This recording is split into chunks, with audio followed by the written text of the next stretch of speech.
Chapter 1. Chapter 1. Daemon and Rhea. 106 AC. In a brothel in the middle of King's Landing, Prince Daemon Targaryen was impaling a Lysian whore with a strong veracity. His body was all sweaty as the woman moaned like her life depended on it, but the look on Daemon's face shows frustration rather than enjoyment. As the woman cummed on his sword, Daemon quickly pulled out, his white milk spread around the woman's cheeks. Instead of comforting the woman, Daemon quickly stood up, and he walked towards the nearby window, where he tried to catch some air as some cloth covered his loin. The woman noticed the look on Daemon's face, the look of frustration, the look of anger, the look of annoyance. "What's wrong?" said the Lysian woman, Miseria. Daemon only turned towards her for a second, before turning back towards the window. "Lord Corlys Velaryon wants me to join his war on the Stepstones." "So?" asked Miseria, a bit confused at Daemon's frustration. "I've accepted it," Daemon continued. "But I haven't got a bloody army to show him." "Army? Daemon, you have a dragon," Miseria pointed out. "So do they," Daemon said. "Yet they're still losing." "Mercenaries." "Not enough," Daemon answered. "Not enough force." The woman quickly stood up from the bed and wore a loose gown that was only enough to cover her private parts. "There are always your wife's men." "That bitch would sooner kill herself than give her men to me," he said. "It's easier to just burn Runestone to the ground rather than convince her to let her men sail to the Stepstones. Then consummate your marriage with her. As her husband, you have a right to do it," Miseria suggested. "Besides, House Royce will get an heir, and you will get your men." Daemon didn't speak for a whole minute. He leaned his head against the wall, seemingly in deep thought. And with no words, he stood up, wore his clothing, and bolted off of the brothel, leaving Miseria alone. Runestone, the Vale.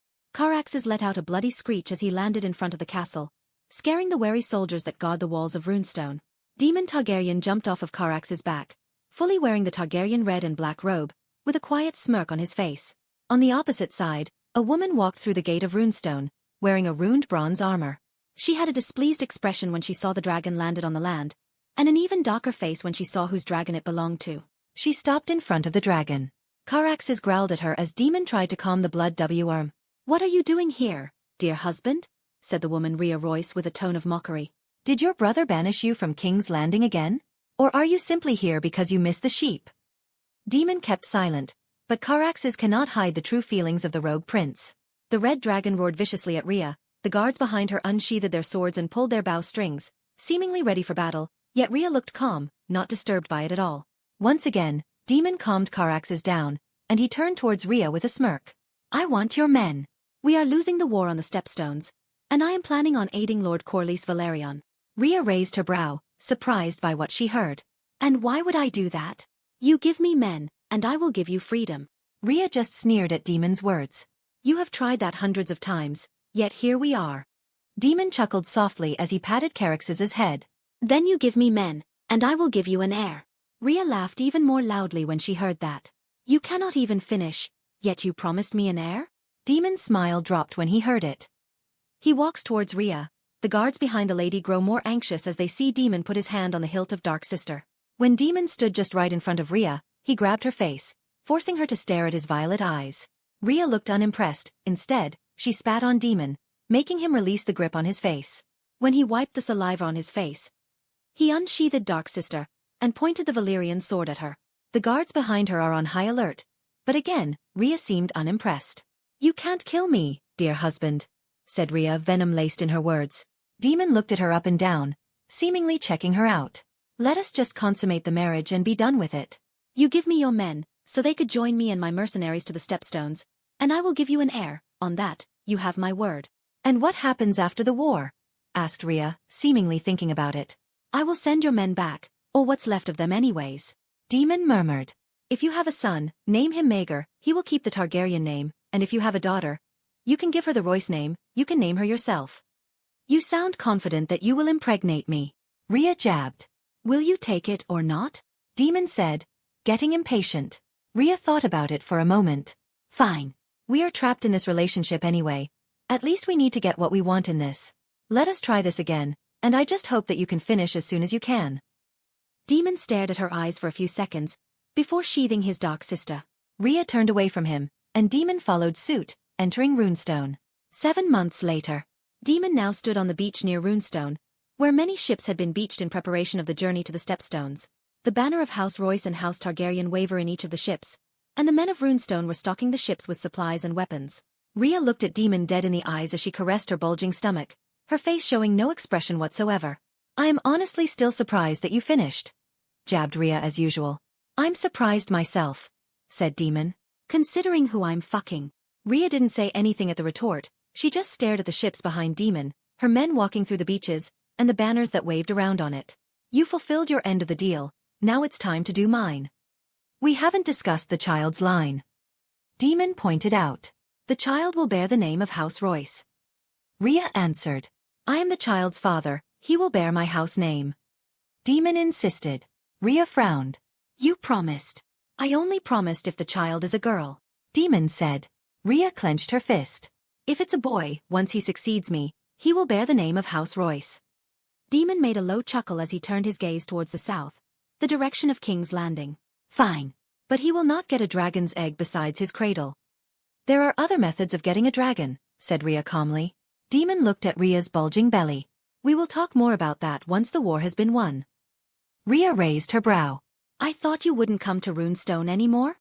At the end of the day, the child's still mine, as much as it is yours." Daemon said. Before Rhea could say anything, he turned around towards the ship, seemingly not wanting to talk to her any longer. Rhea just clenched her fist tightly, looking at the ships that sailed away from the coast of Runestone, before turning around, walking towards the castle to rest. Chapter 2. Maegor, Heir of Runestone. 107 AC. First POV. It feels wet. Really wet. I couldn't breathe for some reason, and my surroundings were dark.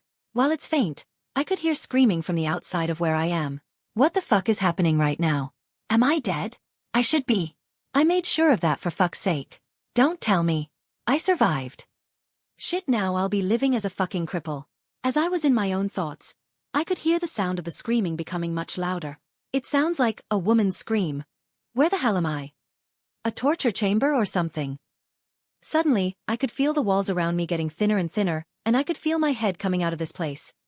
Wait. This doesn't sound right. I feel my body is so small. The screams are getting much louder and louder. I could even hear some words now. "Push it harder, my lady." I could see his head. Someone shouted. "Whose head?" "Push. What? Someone giving birth in the other room?" Then it hit me. Small body, wet environment, constantly shrinking space, the shouts and the screams. As I thought of that, a bright light suddenly entered my eyes, and honestly, I felt like crying when I felt the light hit my eyes.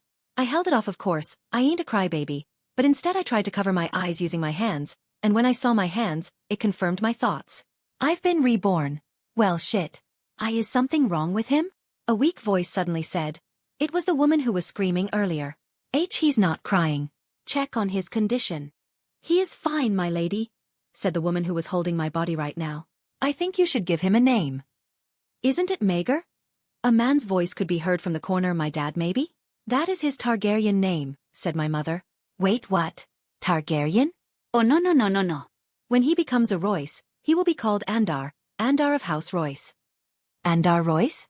Royce. What the hell? When have I been born? If it's in the Game of Thrones era, I guess it's fine, but if it's... Should we send the letter to King Viserys right now, my lady? That his nephew has been born, said a maester in the corner of the room. King Viserys? Am I in an alternate timeline or something? Who's my father then? He has exiled Daemon. Does he even care? Asked my mother weakly. Daemon? Oh fuck. The king should be happy when he hears the news, said the maester. My mother sighed. Very well, send a letter to the king. Shit. Daemon? As in Daemon Targaryen? My father is that madman? And Royce? My mother is Rhea Royce? What is happening right now? The woman who was holding me then gave me to my mother, where she proceeded to breastfeed me. Right, this is not weird at all. Hey, at least it tastes nice. In my baby tongue anyway. My mother seemed to look at the maester and the women surrounding her. Leave me and my cousin alone. The women and maester bowed, and they left the room, leaving me, my mother, and the man in the corner of the room from before alone. What of the dragon egg? Asked the man, my mother's cousin and my uncle. I have told you many times, Gerald. Daemon didn't want to give us dragon eggs if we were to give him the name of House Royce, said my mother, trying to rest. Then what is the point of sending our men on his conquest? Asked the cousin rather angrily. Or do you suddenly want to suck his cock now? There are other ways to tame a dragon, said my mother. True, though I would probably kill myself doing it. You should have just let him keep the Targaryen name and appoint me as your heir, said the cousin. That way, we're guaranteed to have a dragon. You just want the castle for yourself, said my mother coldly. Okay, he might be a problem. I am only acting for the benefit of our house, Rhea, said the cousin. Imagine if House Royce had a dragon. We would become one of the strongest houses in Westeros. We will get one, said my mother. I got a bad feeling about this. He could go to Dragonstone. He has a Targaryen name. He could claim one of the wild dragons there. He would sooner be dead rather than flying with a dragon to Runestone, scoffed the cousin. Ouch, but he's probably right. You don't have faith in my son, Gerald? I am trying to be realistic. Gerald continued. And don't get me started on why Daemon named your son Maegor. Is he trying to insinuate something from the capital? My mother sighed. We are done here, Gerald. Let me rest. Tell the midwives to bring me some water. Even though I couldn't see it, I could feel Gerald shaking his head in frustration as he closed the door to the room. My mother Rhea, who looked tired as fuck, caressed my head rather lovingly. This is quite nice, I guess. My heir, my son.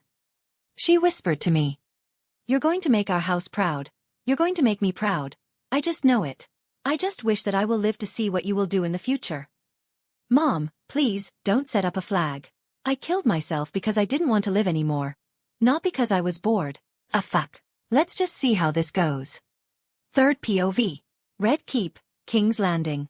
In the small council room, each of the masters were reporting their own specialties to the king. The place was not quite tense, as the king is quite a joker. He often eats some snacks as he hears the councils, and today was no exception.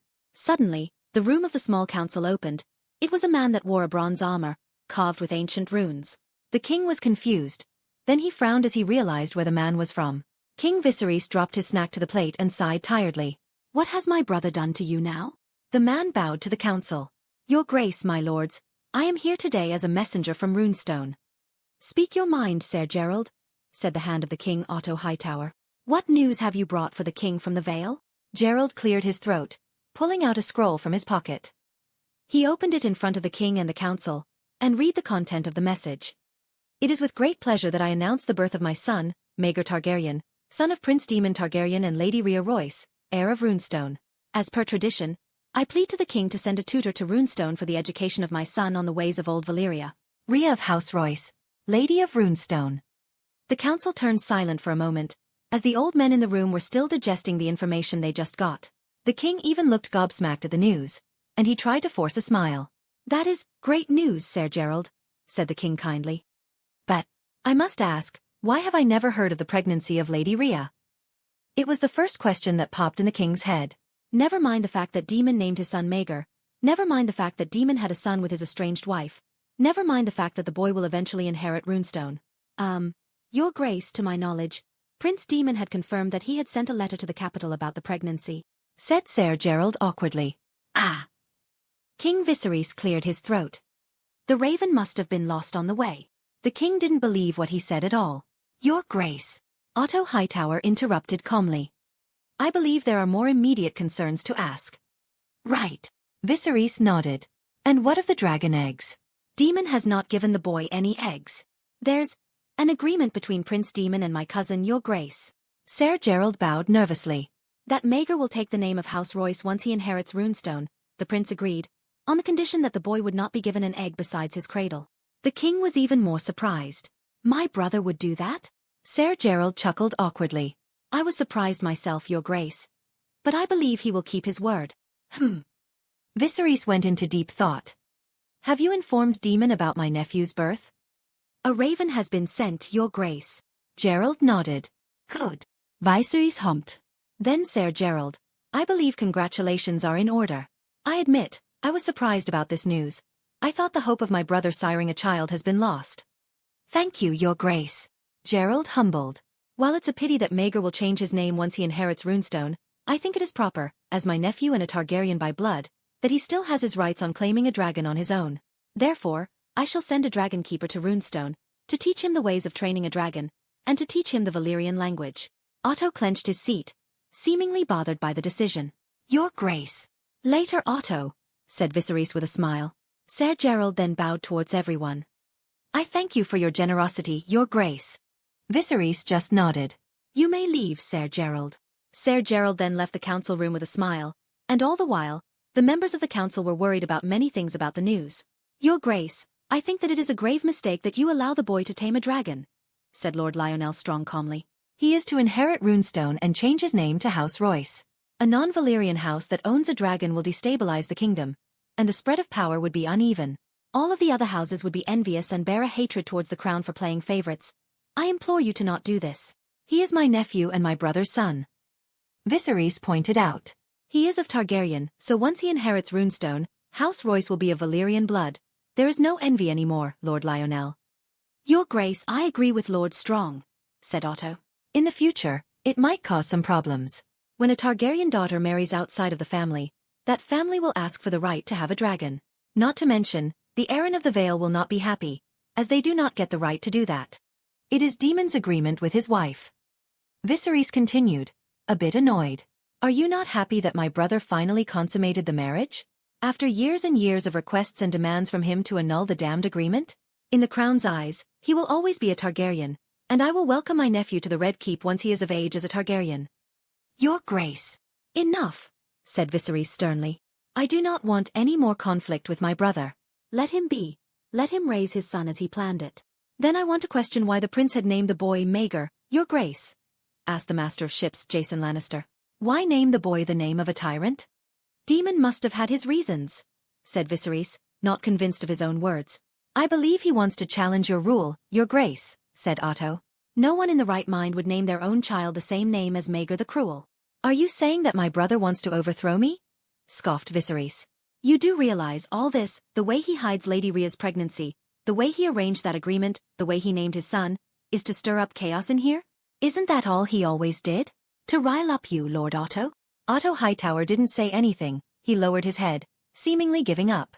Viserys then picked up his snack and slowly bit it piece by piece.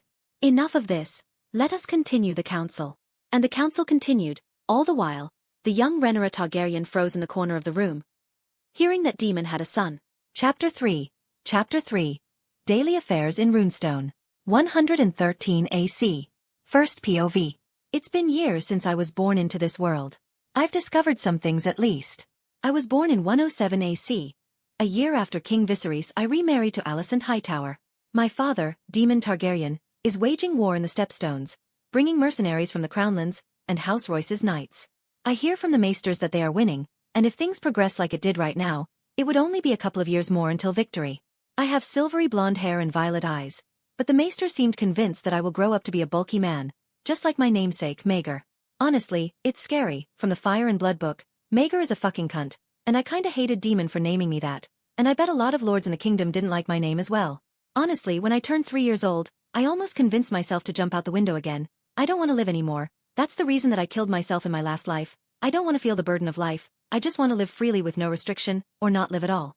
But I stopped myself from doing so. Maybe, just maybe, in this life I could achieve that freedom. I am an heir to a castle, for God's sake. I don't have to work. Or so I thought. It's been 6 years since I was born, and now, it is 113 AC. I was sitting in front of a table aside the window as a dragon keeper stared at me, speaking in High Valyrian. That honestly sounds cool as fuck. But still, studying is boring. Maegor. Jaamagon Ao Ribagon? Maegor. Are you listening? Said the dragon keeper sternly to me. Nike Ribagon, Yn Nike Pentagon Isa Jida Najat Morris Bisa. I am listening, but I think it is time to end this lesson. I said, though I tried to speak it clearly. My puffy and childish cheeks held up my tongue. The dragon keeper in front of me sighed. Bisa tembir ixis gopsa, inkesa yoralagon zirilo yala nayot ibragon yazaldriz mer tubis. This lesson is hard, but you will need it if you want to tame a dragon someday. Honestly, I'm not keen on the idea that I have to tame a fucking huge dragon someday. Seeing it from the screen is one thing, standing in front of it is another. Iman Dayer Undijan Ia Zoldrizes. Skorkadoso Jaamagon Nike Gimmigan Bona Jalon Zairi? I have never seen a dragon?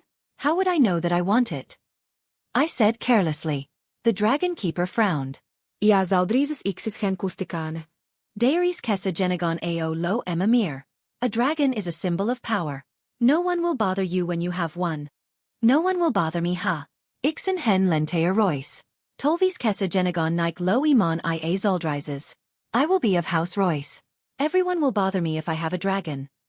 I continued, and I saw the look of the dragon keeper drop. I stood up from the seat, and slightly bent my back towards the dragon keeper. Thank you for the lesson, Majel.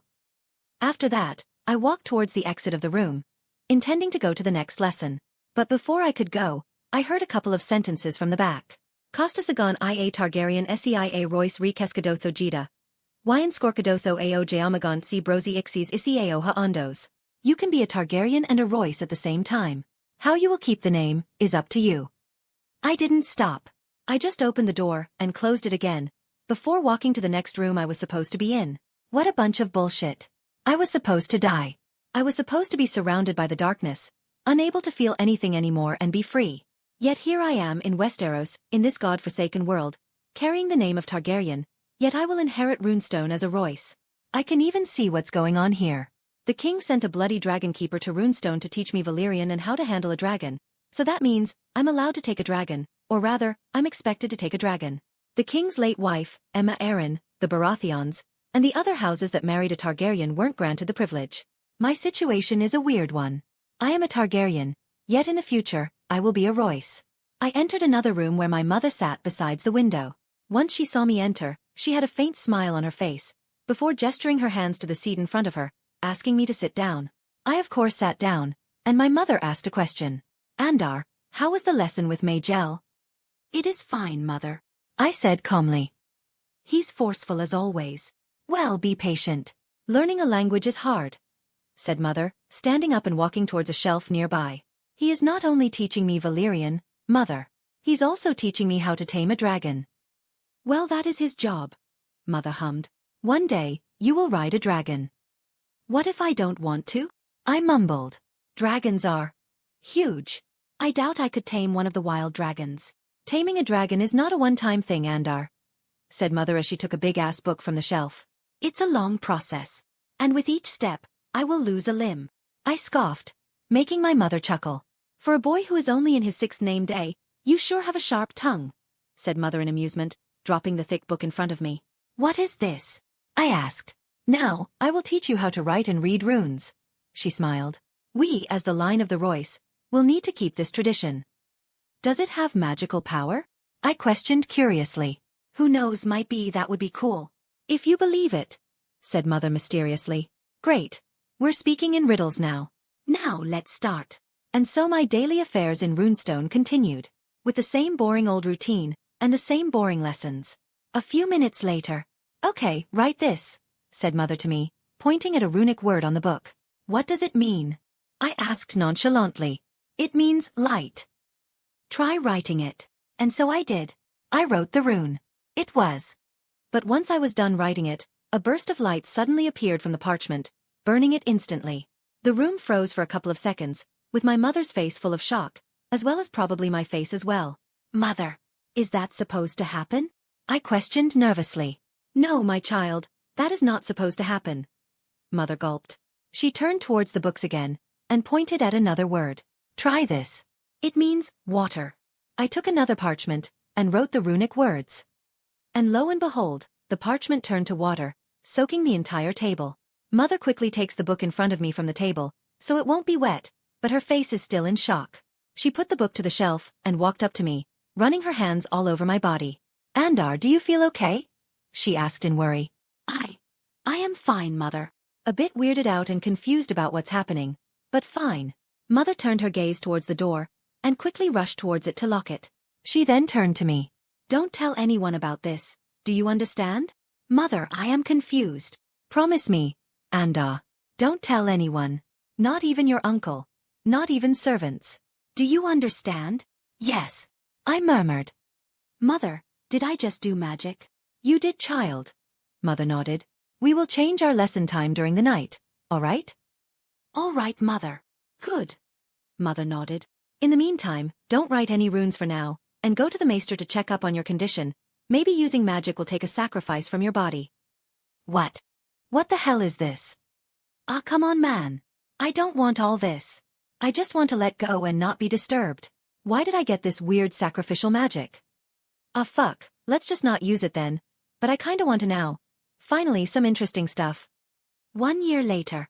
I was now in the middle of the training fields, hitting a harmless straw man that looked quite pathetic. My mother's cousin, Gerald, was watching my movement, pointing out every mistake that I made. "Your footsteps too extended, do it again," said Gerald.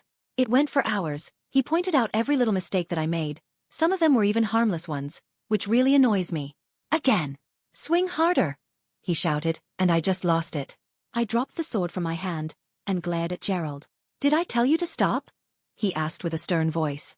"I just reached my 7th name day, yet you act like you are training a Knight of the Vale," I said with annoyance. "You will be a Knight of the Vale," said Gerald. "Nephew, I'm training you like this now so you won't lose to those flower knights when you go to the capital. Show how superior House Royce is to them." "But I don't appreciate you treating me like I'm some sort of mule that has endless stamina." Gerald just chuckled, probably amused by my childish shouts. "God, I hate being a kid. You're not being taken seriously." "Fine," he said. "What?" "I will free you of sword training if you can defeat me in combat," he continued, taking a wooden sword from the corner of the field. "Are you kidding me? Gerald, you realize that you are 4 times older than me?" I asked with a frown. "So," he said casually, "if you want to be free, then you have to defeat me." Fuck me. You know what? Screw it.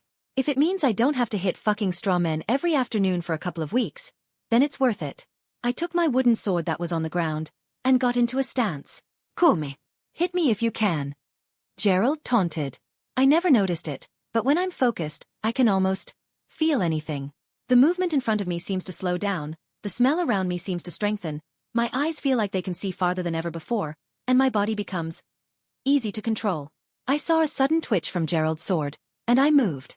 It feels like it was instinct. I reached for his hands and hit his wrist using my wooden sword as hard as I could. Gerald flinched. The pain on his wrist seemed to make him drop his sword, and I instantly redirected my sword towards his neck, demanding him to give up. I probably made a big smirk on my face, but Gerald seems to not like it. So with a scummy move, he took my wooden sword and pushed it towards my face. It hit me so hard that it probably knocked out my 7-year-old body. Great. Chapter 4. Chapter 4, Father and Son. 114 AC. 114 AC. Hills of the Vale. It was a beautiful day. Me and my mother were traveling through the Vale using her white horse. We're hunting some birds, using a bow and arrow. I was wearing the bronze armor, with a black and red Targaryen robe under it, a sign of my 2 houses. A couple of years have passed, and still no sign of Daemon, my so-called father. The Royce soldiers returned last year, half of them are dead, but the quartermaster said that the ones who have fallen will be given some coins, courtesy of the prince. Daemon had crowned himself the king of the Stepstones, but he gave the crown to his brother, all that, and still he didn't meet me at all. I guess that is to be expected from him. Though, House Royce has been invited to the royal wedding this year, and my mother said that I will go with her to King's Landing, to greet the king. But that's for another day. Falcons.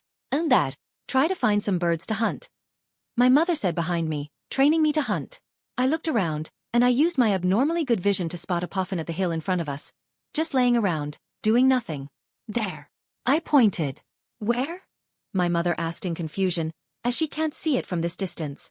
I guided her head towards it, and finally, she saw it. Wow, you can see quite far, boy. All right, let's get closer. I think I can shoot it from here, I said. Not to brag or anything, but I'm good at stuff like this. My mother scoffed. Don't be ridiculous. Even though you have good eyesight, it doesn't mean you can pull the strings strong enough to reach it from here. I was about to refute, but then, a loud screech echoed throughout the sky. My mother turned towards the source of the sound, and she let out a quiet curse, low enough to not know what she actually said. But I didn't turn.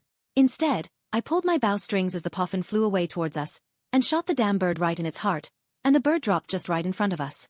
Mother, I got one. I proudly showed it off, the bird still impaled by the arrow, and I waved the thing in front of her eyes. Andar, let's go back. Mother said seriously. I wonder why. Why? Your father's here, said Rhea, walking towards the white horse. Come. I dread the thought of him barging to Runestone like he owns the place. Well, here goes nothing, I guess. As we neared Runestone, we saw a fucking red dragon on top of Runestone. The dragon was screeching at the guards below it, trying to make them stay away from the place. Fucking cunt. Mother cursed, and quickly galloped the horse to Runestone.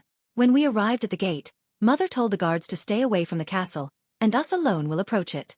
Mother and I dismounted, and slowly approached the dragon that guarded the castle. The dragon noticed us, and it let out a loud roar right in front of our faces. Holy shit. It's a fucking dragon. I feel like I might just piss myself. This thing in front of me is a menace. Stay calm, Andar, said Mother quietly. I think your cunt of a father wants you to come inside. Go, the dragon will not attack you. How do you know that it will not attack me? I whispered loudly, a bit annoyed. Just go. Your father might be a madman, but I am willing to bet he won't feed his own son to his dragon. Shit. I took a deep breath, and slowly walked towards the dragon. The breath of the thing is fucking hot, and it smells of death. I took small steps, but eventually, the red dragon approached me, making me flinch. He took a quick sniff of me, but then he retracted his head and finally, he flew off towards the side, not blocking the entrance to the castle anymore. Fucking hell. I turned towards my mother once again, and she gave me a go, gesturing me to enter the castle. And so I entered the place. As I entered a specific room in the castle, I saw a man, silvery blonde hair with a dangerous look on his face. He was drinking some wine, and when I entered, his gaze turned towards me. It was Daemon, my biological father. You're taller than I expected, said the man, twirling his wine cup in front of his face. You have your grandfather's eyes. Almost all Targaryens have violet eyes. I refuted. No, I didn't mean the color. Daemon shook his head. Brave yet vulnerable eyes. I didn't know that reading personalities are one of your specialties, father. I said. Daemon just chuckled as he stood up, walking around me, checking every inch of my body as if I was a statue. I was once the commander of the Gold Cloaks. I know my fair share of things. How old are you? If you're a part of my childhood, then perhaps you might know. I continued. But you are not a part of it, so I guess it is only natural that you don't know. I am approaching my 8th name day. My, you inherited your mother's tongue, said Daemon in amusement, sitting on the chair again. A good trait to have if you are a man. What do you want, father? I blatantly asked. You let your dragon take the castle, scaring every small folk in the area. You surely pissed mother off. Straight to the point. Good. Daemon nodded. I'm here to visit my son. Is that not allowed? You said that I wasn't a part of your childhood. That can still change. You are still in your 8th name day after all. I raised my eyebrows, confused about what he's thinking. What do you want to do? These years, you've been living as a Royce, he said, standing up from his seat. Now it's time that I teach you to live as a Targaryen. The fuck does that mean? Jaamagon ao gimigan se vestriarzer hen ao halentair, Maegor? Do you know the history of your house, Maegor? Daemon asked me, using fluent High Valyrian. Say vestriarzer hen lentair Royce, ia Targaryen lentair? The history of House Royce? Or House Targaryen? I asked back. Samari mar conir sagons. The one that matters, said Daemon flatly. Lanta hen lentin is isyz najot nike. Both of them matters. I answered. Emma nayot sagon toli jantre. You have to be more specific. Daemon chuckled. The Dragon Keeper taught you well. The history of House Targaryen, they taught you that. They did. Though it's short, we're only 100-year-old dynasty after all. Daemon just nodded. Then what do you think of it? Full of fire and blood. I answered. Though I had thoughts on Aegon the Conqueror himself. Which is, that there is a possibility that we're not descended from him. I continued. He had 2 wives for years, and yet only 2 children. Aenys was a weak king, different from his father. Either we got lucky, or Queen Rhaenys slept with another man. They really taught you well. I didn't even think about such things when I was your age. Daemon hummed. And from the lessons, do you know what is the thing that made us as the kings and queens of the 7 kingdoms? Dragons. Dragons. Daemon repeated, nodding his head. You don't have one. Do I have to have one? I asked again. Just stop with this peer pressure of owning a dragon. You don't know the joy of owning one yet. Daemon said. He walked towards the window, looking at the gathering of small folk in front of the castle. Do you like it here? It's the only place I've ever known. I answered. Do you not feel constrained? Daemon asked again. Wow. These questions are too complicated for a normal 8-year-old to answer. I don't know what you mean, father. I simply said. At the end of the day, you are my son, he said. You must have some resemblance to me. Do you wish to feel the feeling of freedom? Freedom. I repeated. Wow, not a question I thought I would get from Daemon. I still don't quite know what you mean. Of course. Daemon hummed. You are still a child. I forgot for a while there. Daemon then put his wine cup on the table, and walked outside the door. Follow me. I now stood on top of the castle, where Daemon and his dragon were waiting for me. The dragon was growling at me, and I tried to keep my composure. "This is Carax's. My dragon," Daemon said, caressing the dragon's head. "The blood WRM. I spoke out loud. Daemon nodded. "He was my uncle's. Now he's mine." "So you didn't get a dragon hatched besides your cradle?" "No," Daemon answered. He patted the dragon's head, and the dragon showed his back at Daemon, offering a seat. "Let's go," Daemon said, climbing the dragon, while also offering his hand to me. "Wait, what?" I asked, taking a step back. "Come on, don't be such a pussy." Daemon then pulled me towards the dragon, and put me right in front of him. Holy shit. I'm riding a dragon. A fucking dragon. Caraxes flapped his wings, taking off of the castle. We're not flying. The cold air of the Vale hit my face sharply, and it's bloody scary. It was not a fun start. The dragon kept shaking, and I felt that I could fall off at any second. "Calm down," whispered Daemon. "Just hold on tight. Feel the cold hitting your face. Breathe in the pure air of the sky." I kept closing my eyes, a bit afraid of heights to be honest. Daemon, my father, took my hands, and he put it on the saddle, telling me to hold on tight. "Open your eyes," Daemon commanded. To be honest, I didn't want to, but I guess it's worth a try. I slowly opened my eyes, and I was greeted with a beautiful sight. The landscape of the Vale was beautiful. The hills, the mountains, the grasslands, the combination of those biomes made me feel nostalgic, even though I never even saw this view at all. The feeling of cold air hitting my face started to feel good, started to feel free. The quietness of the sky seemingly made my soul comfortable. It was a nice feeling, a calming feeling. For the first time in my 2 lives, I feel infinite. A couple hours later, Caraxes landed on the outskirts of Runestone as Mother rushed towards the dragon, probably worried about me. I dismounted the dragon, but Daemon was still on Caraxes. When Mother saw me in the distance that I was okay, she slowed down, approached me and Daemon carefully. "Andar, come here," she said to me, and I walked to her, where she continued to hug me. When she was finished, she stared at Daemon.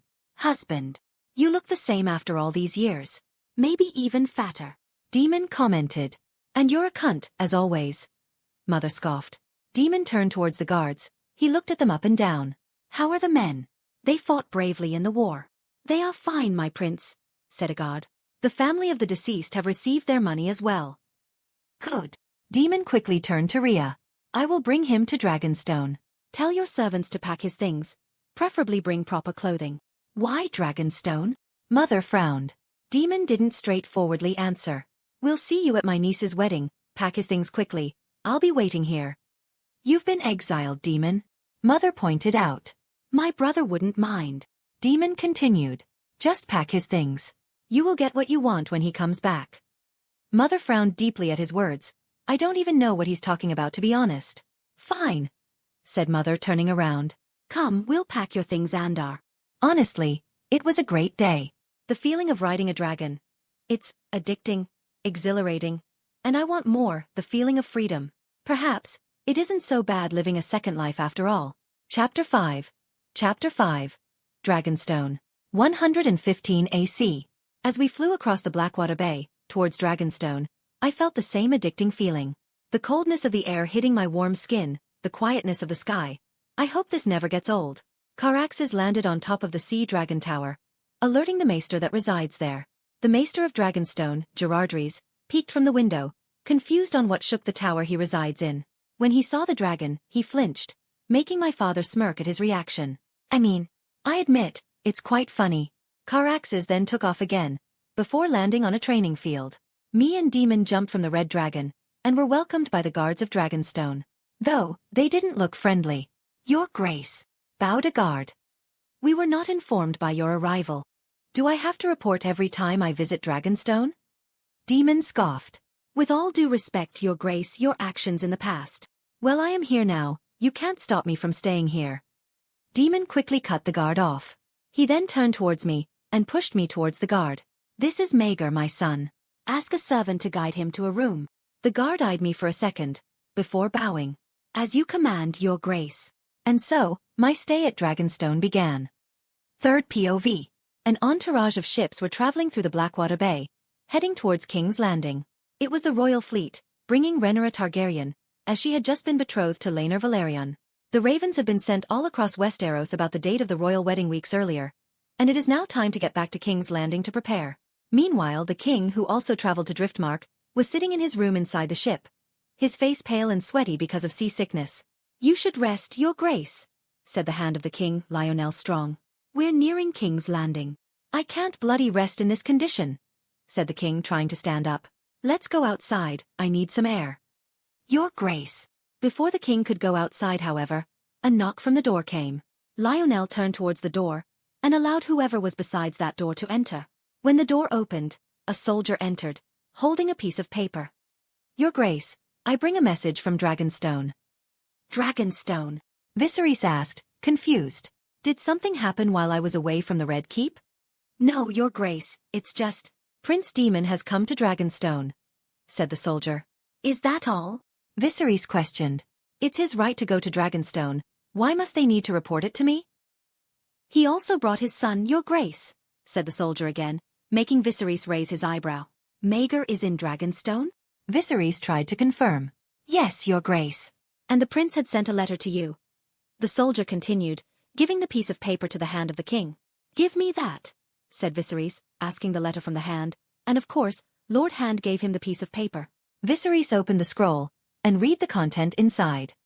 "Dear brother, I know we have had our differences. I will admit that I have stepped out of line when I asked for Rhaenyra's hand in marriage, but I will not apologize about what I have done, because I have never done it. So I did as you said, I flew to the Vale where I have a son there, and when I met him I realized something. I have come to realize that Maegor did not have a Targaryen ward when he grew up in Runestone. Perhaps half of it is my fault, so I intend to use Dragonstone as a place for my son to study the ways of our house. Daemon Targaryen." It was a short letter, but a strange sight in Viserys' eyes. What he gathered in this letter is that Daemon intends to teach his own child, and acts so out of character that Viserys doubts that it is truly the only intent Daemon thought of. "Let him be," said Viserys to the soldier. "He's not disturbing the crown's authority. It's his right to stay at Dragonstone. Let him spend his time with his son there. Just report to me if he does anything out of line." "At your command, your grace." The soldier bowed and exited the room, leaving the seasick Viserys and his hand alone. First POV. I sat beside a window as my father Daemon babbled about his adventures in the Stepstones. It's honestly quite boring, lots of self-complimenting, over-exaggerated stories, and shows of domination. Then I finally killed that bastard. He just whined on the ground as he bled out, said Daemon proudly. "Father, no offense, but you're a terrible teacher." I said straightforwardly. "You said you would teach me about the ways of our house? I'm not here to listen to you complimenting yourself like an attention-starved maiden." Daemon raised his brow in amusement. "Fine. What do you want to hear?" "Your experience. On riding a dragon. What does it mean to have one?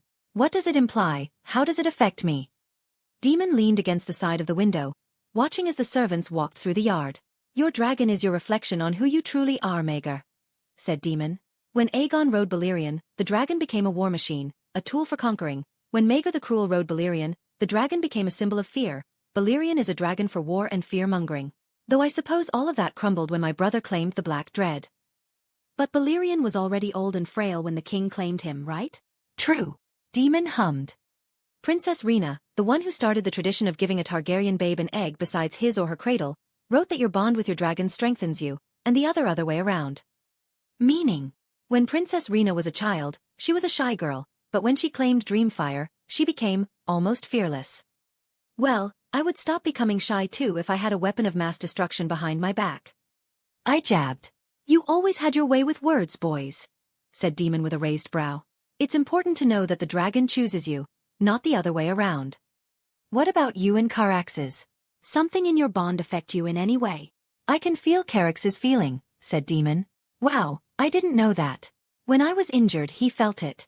Some bonds might be different, but there is a bond between a dragon rider and his or her dragon that connects them together."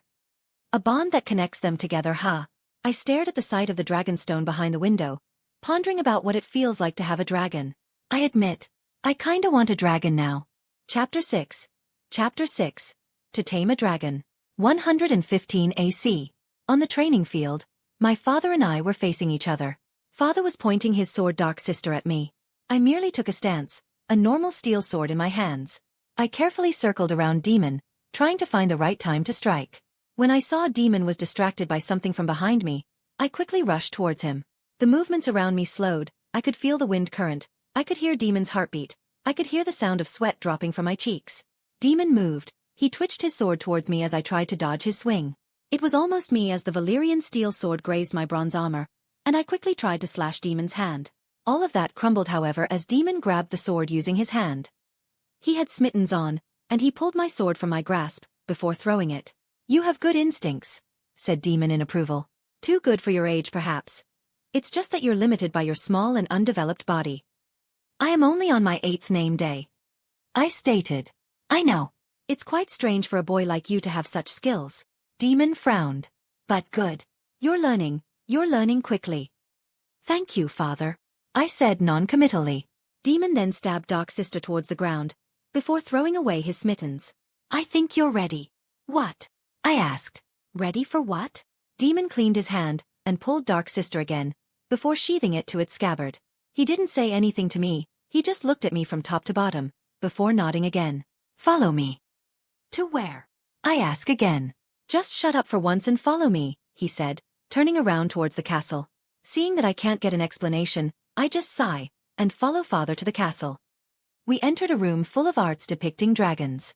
The place was quite warm compared to the other rooms in this castle, and there are a couple of big bones scattered throughout the place. Daemon walked towards a shelf, before opening it. Inside were a bunch of huge saddles.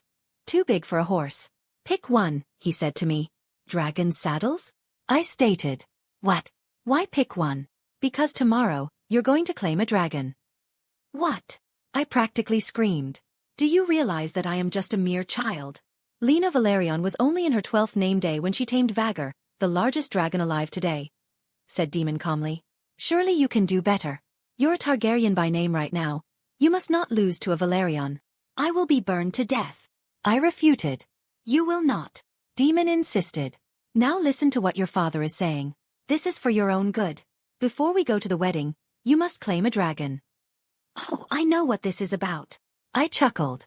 "You just want to flaunt your power to those lords." "Maegor, I know my reputation," said Daemon. "But believe me when I say that this is for your own good. King's Landing is filled with nothing but rats and leeches that will surely feast on you if you're not prepared." "So you want me to get killed?" "Father, I understand your concern, but claiming a wild dragon while I was still in my 8th name day is not normal. You and I both know that you're not acting like a boy who's only on his 8th name day." Daemon sternly said. "You've matured quicker, and your body is growing quicker. Maegor, look at yourself. You look like a boy in his 12th name day rather than his 8th. You can probably kill a full-grown inexperienced knight in a duel." "A knight is different from a dragon." Daemon scoffed. "My son, born from the bronze bitch, is a coward after all." "I am not a coward, I'm saying." I defended myself. "If this was the dragon pit, then it's fine. But it's Dragonmont. Wild and old dragons lived there. It will show your strength as a Targaryen if you manage to claim one." Daemon argued. "Fucking hell. He's not backing off." "Father, be honest with me," I said calmly. "What do you intend to do? Do you really care for me? Or do you just want to flaunt your extraordinary son to your brother and all the lords of the 7 kingdoms? Answer the damned question truthfully, and I'll climb that mountain of ash." Daemon went silent for a second, before saying, "Is it wrong for a father to be proud of his son?" "You're bringing me to my doom." "I trust your capability," he said. "You are my blood, you are Aegon's blood. It's time for you to accept it rather than denying the truth of the meaning of it." "Denying what?" "That you're destined for greatness," Daemon stated, patting my shoulder. He then walked towards the door before saying again, "I will give you time to think about it. When you're ready, come to my room." Daemon then left, leaving me in the room alone. I stared at the Dragonmont through the window. Can I really do it? Taming the beast that resides in one of the caves of the mountain? Beasts that are as large as airplanes in my previous world? Flying whales that breathe fire? I clenched my fist. Fine, let's do it. I already made up my mind on owning a dragon anyway. I entered Daemon's room without knocking, and I saw him reading a map on the table. When he saw me entering the room, he smirked, seemingly knowing that I was going to do this. I was dragging a saddle through the corridor before. It was the saddle of old King Jaehaerys. I was not big enough to carry it whole, so I had to drag it with a board to not damage the saddle. Bona ixin adir syt nike pendagon. "That was faster than I thought," said Daemon with a smirk. "Ivestraji ilva jyoragon bisa toliat ladai. Let's just get this over with," I said, putting the saddle on the corner of the room. Daemon just chuckled, and turned towards the window, where the site of the smoking dragon mont could be seen. There are 5 dragons in that mountain. The Cannibal, Grey Ghost, Sheepstealer, Silverwing, and Vermithor. Cannibal, Grey Ghost, and Sheepstealer are wild dragons, while the others are only semi-wild. What's the difference? I asked. It means that the 3 are not used to humans, while the other 2 are. Demon continued. You can choose which dragon that you want to approach, but I do not recommend Cannibal. Why? Because before you could find him, you'll be burned by the blistering heat of the mountain. Dozens have tried, none succeeded. He's older than Balerion, so perhaps it's not a good choice for a boy like you. And he eats other dragons, so he won't get along with the others in the dragon pit once we arrive there. I just hummed and stared at the mountain, thinking about it. I recommend Grey Ghost. He's a shy dragon, preferred fish over goats.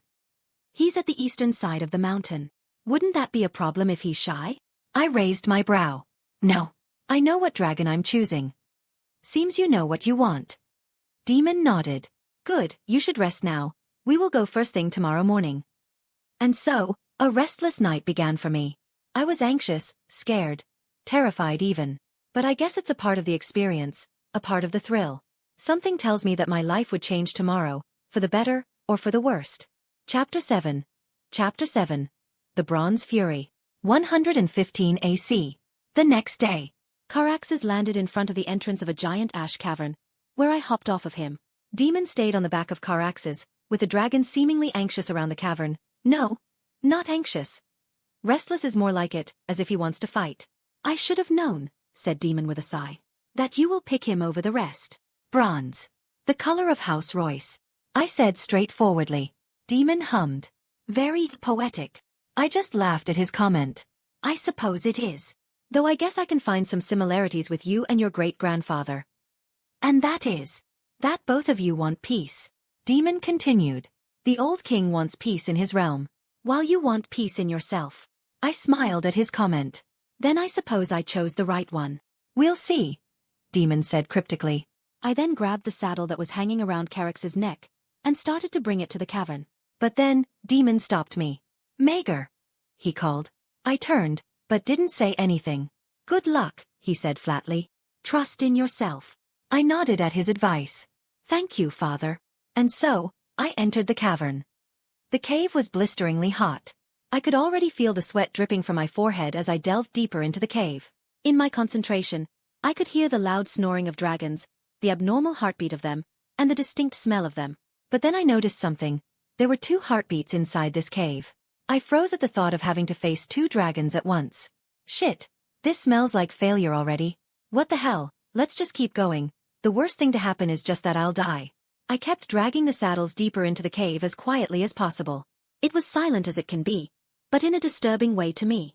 As I kept walking, the sound of breathing was getting louder and louder, the heat became more unbearable, and the smell of the dragon became stronger. Then I saw it. 2 dragons, sleeping side by side, just beside a pool of lava. The dragon that I want, Vermithor, was near the lava. He had a beautiful jaw, with a shiny bronze scale all over his body. As far as history concerns, he's the 3rd largest Targaryen dragon that has ever lived right now, even surpassing Meraxes, who died in Dorne. The other one, Silverwing if I guess correctly, is sleeping further away from the lava. She had a beautiful silver scale. She's smaller than Vermithor, but mighty nonetheless. Their snores created smoke, coming out of their snouts. It was honestly a terrifying sight. Those 2 could swallow me whole, and I can't even be counted as a whole meal to them. I started to approach Vermithor, still dragging the saddle, and I slowly closed my distance towards his back. But then he woke up. His neck rose from the ground, and once he saw me, he let out a huge roar that shook the entire foundation of this cavern. And from that roar his mate, Silverwing, also woke up. Oh fuck. I'm fucked. Silverwing doesn't seem to care however. While she opens her eyes, she doesn't raise her neck, she just keeps lying on the ground, as if watching me and Vermithor interact. Vermithor started to back down a little. He opened his mouth, and I could see fire starting to come out. Rebas. Focus. I shouted. Likiri Vermithor. Likiri. Calm down Vermithor. Calm down. While Vermithor seemed to get rid of the idea of burning me, he still hissed at me, baring his fangs at me. He seems to realize that I am a Targaryen, but that doesn't change the fact that I am not his rider. Yet. Umbas, wait. I spoke. Ribagon Vermithor. Listen Vermithor.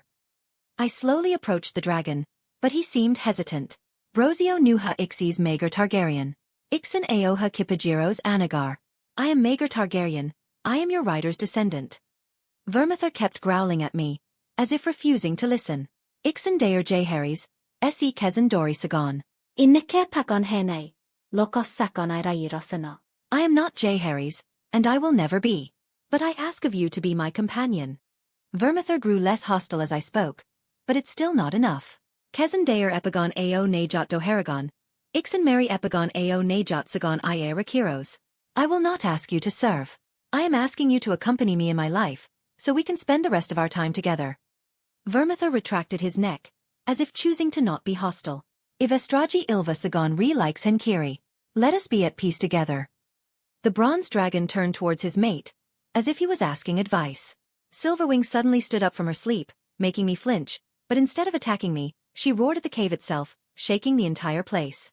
Vermithor turned towards me once again, but this time, he lowered his body, as if asking me to put the saddle on him.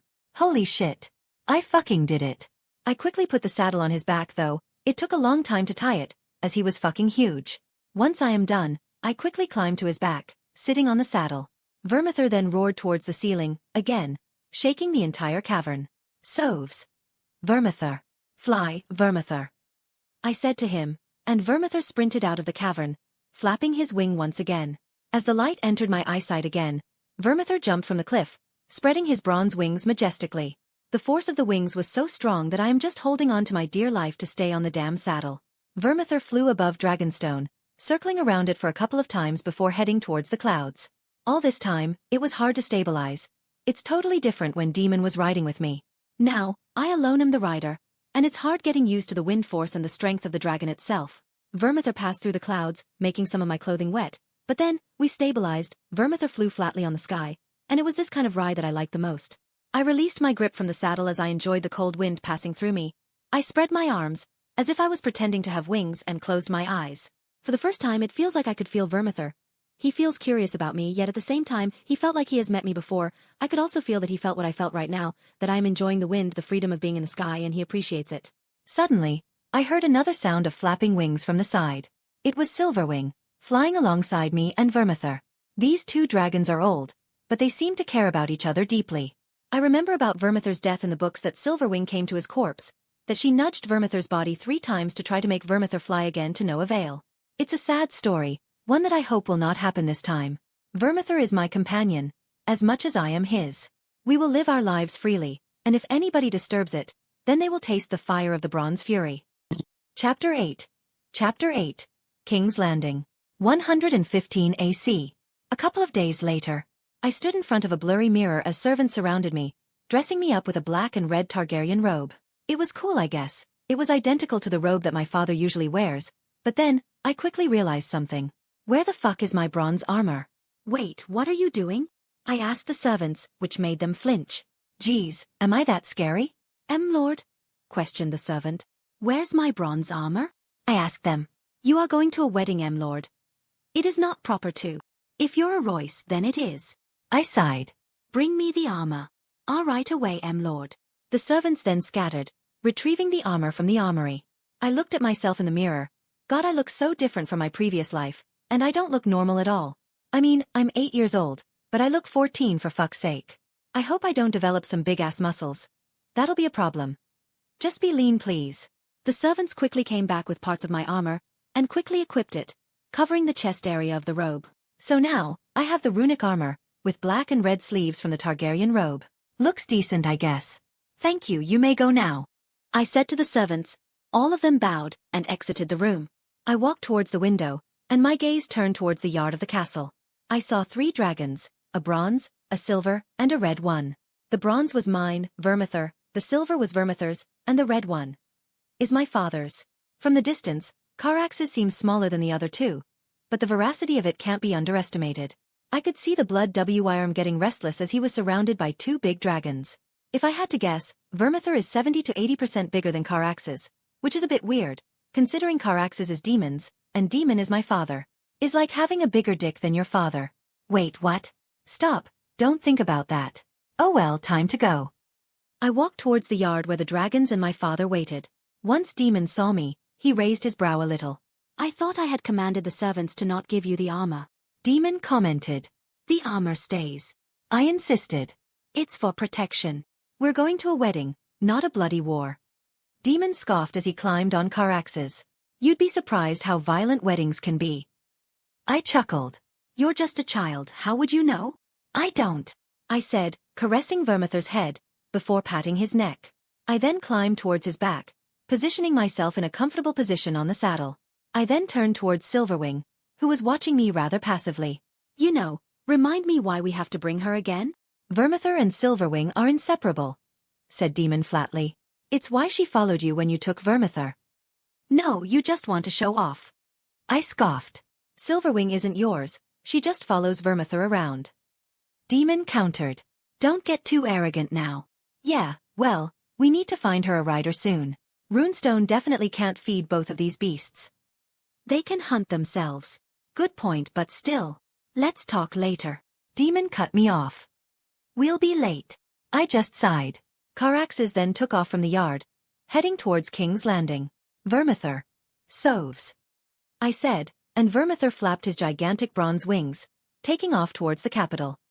The entire flight, I was closing my eyes and spreading my arms as always. It's always a joy to feel the rush of air hitting my whole body. But then a peculiar smell hit me. It smells of shit and piss. Fucking hell in this distance? We were flying low on the sea, but even in this distance the smell still exists? Wow, that's quite something. We approached King's Landing. The Red Keep is in our sight now. I could hear the loud roar of Caraxes besides Vermithor, and I could see the red dragon turn towards the direction of the dragon pit, so I did the same. Vermithor and Silverwing then turned towards Caraxes' destination, and officially, we entered King's Landing. I could see the shadow of Vermithor and Silverwing covering an entire section of an area. It was honestly quite terrifying and exciting at the same time. Vermithor and Silverwing reflected the sunlight above, glistening as the sun rays hit their scales. If I could see them from below, it would have looked majestic. Imagine if Vermithor is unleashing its bronze fire towards the city. It will be a sight to behold. Wait, that's dark, stop thinking that. As we neared the dragon pit, instead of entering the pit itself, I saw Caraxes suddenly making a sharp turn, and he was headed towards the Red Keep. What the hell is he doing? Vermithor and Silverwing landed atop of Dragon Pit, watching Daemon's move. I could hear Valyrian shouts from inside the pit. I could see crowds of small folk started to gather outside of it, and all of them looked small. Vermithor and Silverwing then unleashed a roar towards Caraxes, seemingly telling him to turn around, but he didn't listen. I just sighed instead, and told Vermithor to follow suit. So he did just that. He took off again, breaking a couple of stones of the dragon pit, and flew towards the Red Keep. Now that I think about it, aren't Vermithor and Silverwing stayed in the Red Keep most of the time instead of the dragon pit? I think that's the case. I forgot some parts of the book. Third POV. King Viserys in the middle of the table with a wide smile on his face. Besides him were his daughter Rhaenyra, who was going to be married today, to Laenor Velaryon, securing an alliance with the Lord of the Tides. As houses come and go from the front of his table, giving them flowery words to Rhaenyra and the king, Viserys passionately eats the chicken in front of him. A particular house was suddenly called by the Lord Commander of the Kingsguard. House Royce, with their lady Rhea Royce, the protector of the fingers and the mountains of the moon, and the master of runestone. Viserys turned his gaze towards the approaching house. They have only a couple of men and ladies, with Rhea Royce leading them.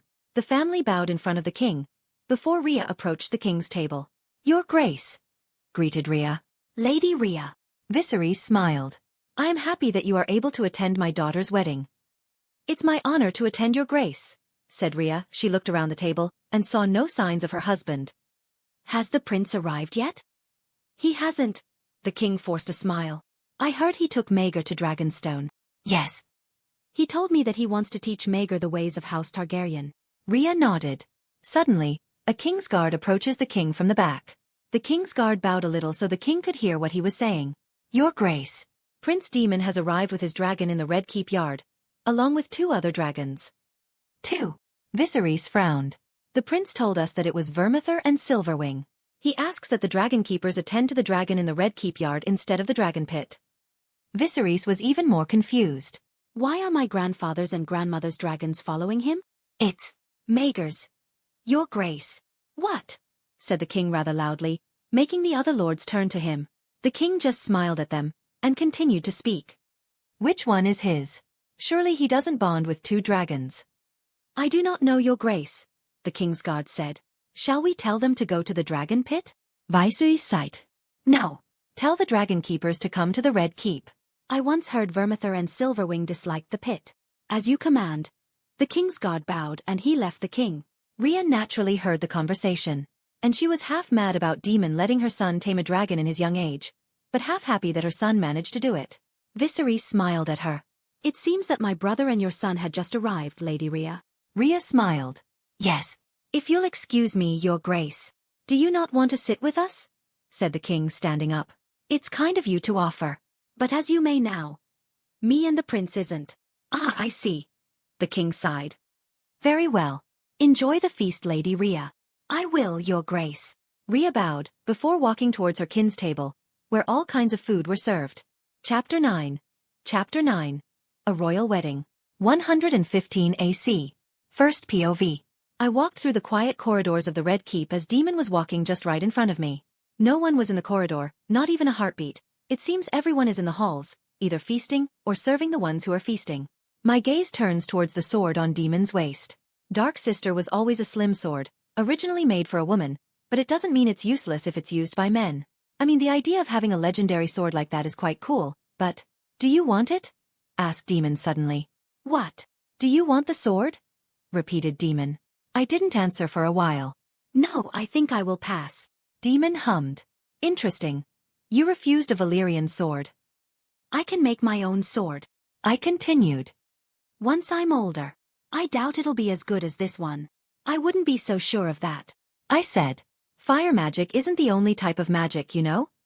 Daemon raised his brow in amusement, but didn't say anything. We kept walking through the corridor, and finally, we arrived at the wedding hall, where apparently, the Valerians are making an entrance right now. Wait, if we arrived later than the Valerians, isn't that quite rude? The king's guard blocked our way, and stared at Daemon. My prince, you are not allowed to bring any weapons to the hall. Daemon glared at the king's guard, but ultimately, he took off his scabbard, and shoved it to the king's guard. Mind the hilt, said Daemon. It's expensive. The king's guard nodded politely. I will, my prince. The king's guard then turned towards me. Before he could say anything, I shook my head, and he just nodded again. After that, the king's guard got out of the way, but we could hear loud applause from the hall. Probably the Valerian finished making their entrance. Let's go. Daemon said to me. It's time for you to meet my brother. Okay, here we go. Third POV. The applause died down when the Valerians took their seats besides the king and the princess, but the loud chatter still echoed throughout the hall.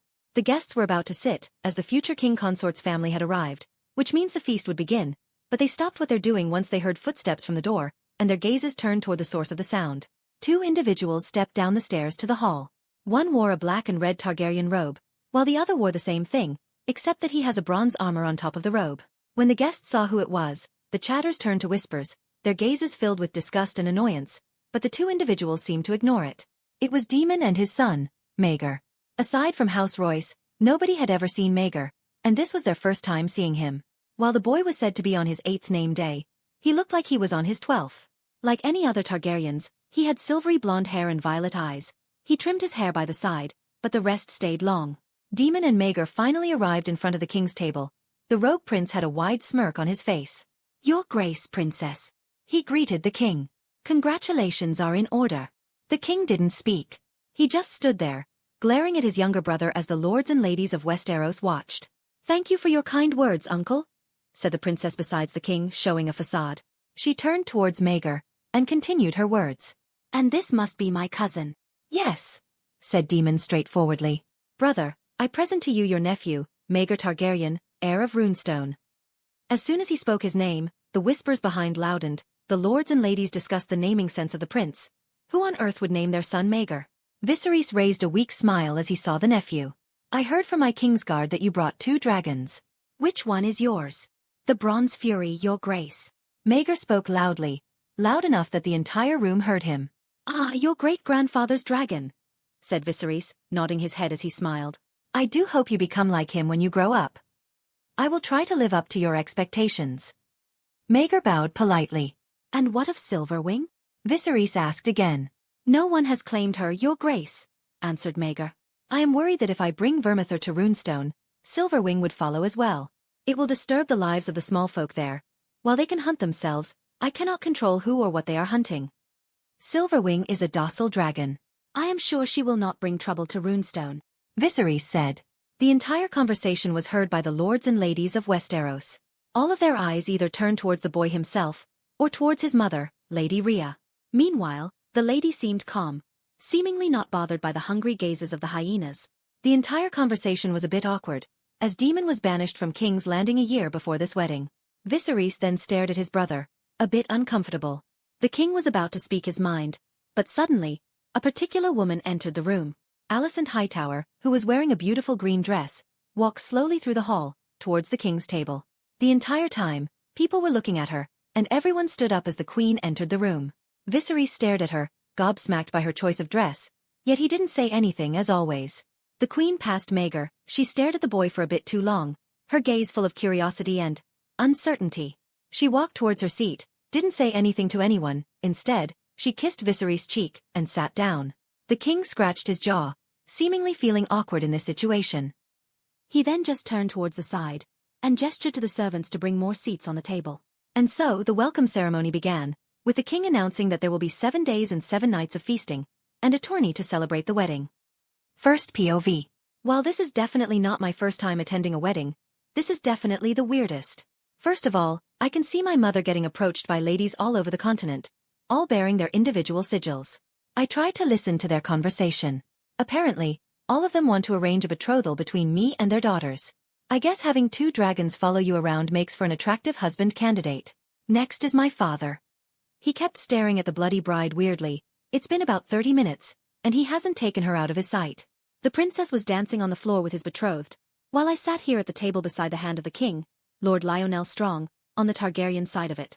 On the left side of the table, we have the Targaryens. That includes Queen Alicent's children, Aegon and Helena, the Hand, Daemon, and me. While the other side was filled with Valerians. You'll enter one of the contests, said Daemon suddenly. I don't want to. I answered. I don't even think I could join anyway. Just use armor to cover up your face, everybody does that. Daemon scoffed. So you'd think I would win if I joined the joust? I'm thinking of you joining the archery contest. Daemon suggested. I will ask the king for a more personal reward for you if you win. That's blatant favoritism. When is it not? Daemon shrugged. He then looked at the dancing lords and ladies on the floor, and whispered to me. You don't want to dance? Why would I? I said. I'm just a child. No one will want to dance with me. I can think of one, said Daemon with a smirk. The queen's daughter is staring at you rather obsessively right now. What? I turned my gaze towards the 6-year-old child, and what do you know about it? She was staring at me, but once I turned towards her, she quickly looked away, as if she had just been caught doing something wrong. That was weird. And what of you? You've been staring at the princess for too long. I countered. Daemon leaned against his chair. I've asked your uncle to wed her to me, but I'm still wed to your mother. If you're planning on doing something about that, I will send Vermithor and Silverwing to tear apart your Caraxes. Daemon chuckled. Ooh, scary. The man then stood up. He walked towards the dancing floor, and I saw him take the hand of Lena Valerion, and he danced with her, not caring about mother's image. I turned toward my mother, who is still talking to the ladies and lords. She doesn't look disturbed or annoyed at all. It's like she doesn't even care. Oh well, better than having a full-blown brawl in the middle of the feast. Chapter 10, Ladybug. 115 AC. Next morning. I stood in front of my mother as she drank some liquor early in the morning as usual. She looked a bit hungover, but she was happy nonetheless. I was talking to her about my worries about how we can keep 2 dragons in Runestone, but mother quickly dismissed it. You don't have to worry, Andar, said my mother. Runestone is on the coast of the Fingers, and many fish roam our waters. But aren't the fishes one of our small folk's source of food and income? I stated. Wouldn't it be troublesome for them? They'll learn to live with them. Mother smiled. The dragons could also go for the mountain goats. Or the mountain clans. Great. Very well, Mother. I nodded. Also, I'm curious about the talks you had last night. Mother apparently laughed at my query. Are you worried that I'm going to promise you to a random girl that you've never met? I'm just curious. I answered. Don't worry, my dear, said Mother calmly. I will not make you suffer the same fate as me and your father, married to someone you don't love. I just sighed in relief unconsciously, making my mother laugh even more. You can go now, explore the keep to your heart's content. Then excuse me. I turned around and exited my mother's room, which was in the middle of the Red Keep. After that I walked through the corridor, seemingly trying to find my way out of this big castle. Honestly, this place is too grand for my taste. You'll probably need to walk about a quarter of a mile to go from your room to the exit gate of the castle, which is not fun at all. As I kept walking, I seemed to stumble across the godswood of the Red Keep. To be honest, I didn't know that they even had one, so I was curious, and entered the place. There, I came across a servant, who was watching a little girl sitting below the tree. She had messy hair, probably just woke up from her sleep, and in her hand was spiders? Bloody hell, if kids in this world play with spiders for fun, then I don't want to have one. Princess, we should move along, said the servant calmly. The queen needs you to be ready when the sun is at the highest. The princess continued to ignore the servant. Instead, she just played with her spider. Mother wouldn't mind letting me be here for a while. Princess, the tourney is in the afternoon, the servant insisted. The tourney, she murmured, her spiders crawling around her arms. When the arrow of bronze struck its targets, when the sword of coal slay its victim, then the dragons shall know their bane. Oh wow, that's weird. I should probably go now. Suddenly, the princess raised her head, and she finally saw me standing in the middle of the godswood. Cousin. She greeted me with a warm smile. Princess. I nodded awkwardly. She stood up from the ground, dropping the spider that was on her arms, and she walked up to me. She greeted me with a proper bow, and asked me, "Are you joining the tourney, cousin?" My father signed me up for an archery contest. I said. A special privilege, he said. That is splendid news, she said cheerfully. I will make sure to watch you. I didn't know what to say, so I just nodded. After that, there was an awkward silence, but Princess Helena seemed to not feel the awkwardness at all, as she was still smiling. After about a minute, she finally spoke again. May I see your dragon? What? Your dragon? The princess repeated. I want to see Vermithor. Wow, that was unexpected. Princess, I heard from the servant that. Surely he will tell mother that I will be visiting the dragons. She cut me off, turning towards the servant. The servant just bowed. I will tell the queen about your whereabouts, princess. See, she said to me, still cheerful. May I? I could only sigh at her plea, so I agreed to her request. In the yard of the Red Keep, 3 dragons were sleeping. 2 slept side by side, while the other slept far away from them, seemingly not wanting to get close. They weren't chained, I made sure of that, but the dragon keepers were guarding them at all times. As I walked closer towards the 2, Vermithor and Silverwing, both of them seemed to notice my and Helena's presence. They rose their heads, waking up from their slumber, and Vermithor approached me. I caressed the dragon's head, giving his neck long strokes that he seems to enjoy. Vermithor purred, his breath hitting my face, and I could feel his enjoyment. Even though he's old, he still loves these kinds of things. Is he this docile every time? Asked Helena curiously. Well, not every time, I murmured. But generally, he's quite friendly to other people. Can I touch him? She asked again. Here, I said, offering my hand. She grabbed my hand, and I guided her palm towards Vermithor's skin. Helena giggled at the sensation, seemingly mesmerized in it. Don't you have a dragon yourself? I asked her. No, not yet, she murmured. Wait, what? Oh wait, she's still 6. I forgot. Well, you'll get yours soon enough, I said. Maybe. She mumbled again. She then released her hand from mine and stepped back. She looked at the other dragon. And whose dragon is this? Her? No one's, I answered. She was Queen Alisanne's dragon. Her name is Silverwing. Then why did she follow along? Helena asked again. Because she loves the company of Vermithor. I said. She's his mate, I guess. Mate. Yes, princess. Helena just hummed. But then, she suddenly approached Silverwing, seemingly want to touch her. I quickly stopped her, holding her hand tightly. When Vermithor saw Helena suddenly approached Silverwing, he roared menacingly towards her direction, seemingly protective of her silver dragon. The roar was so loud that it could probably be heard by all of King's Landing. I could also hear a couple of shouts from the castle, mostly screams of women.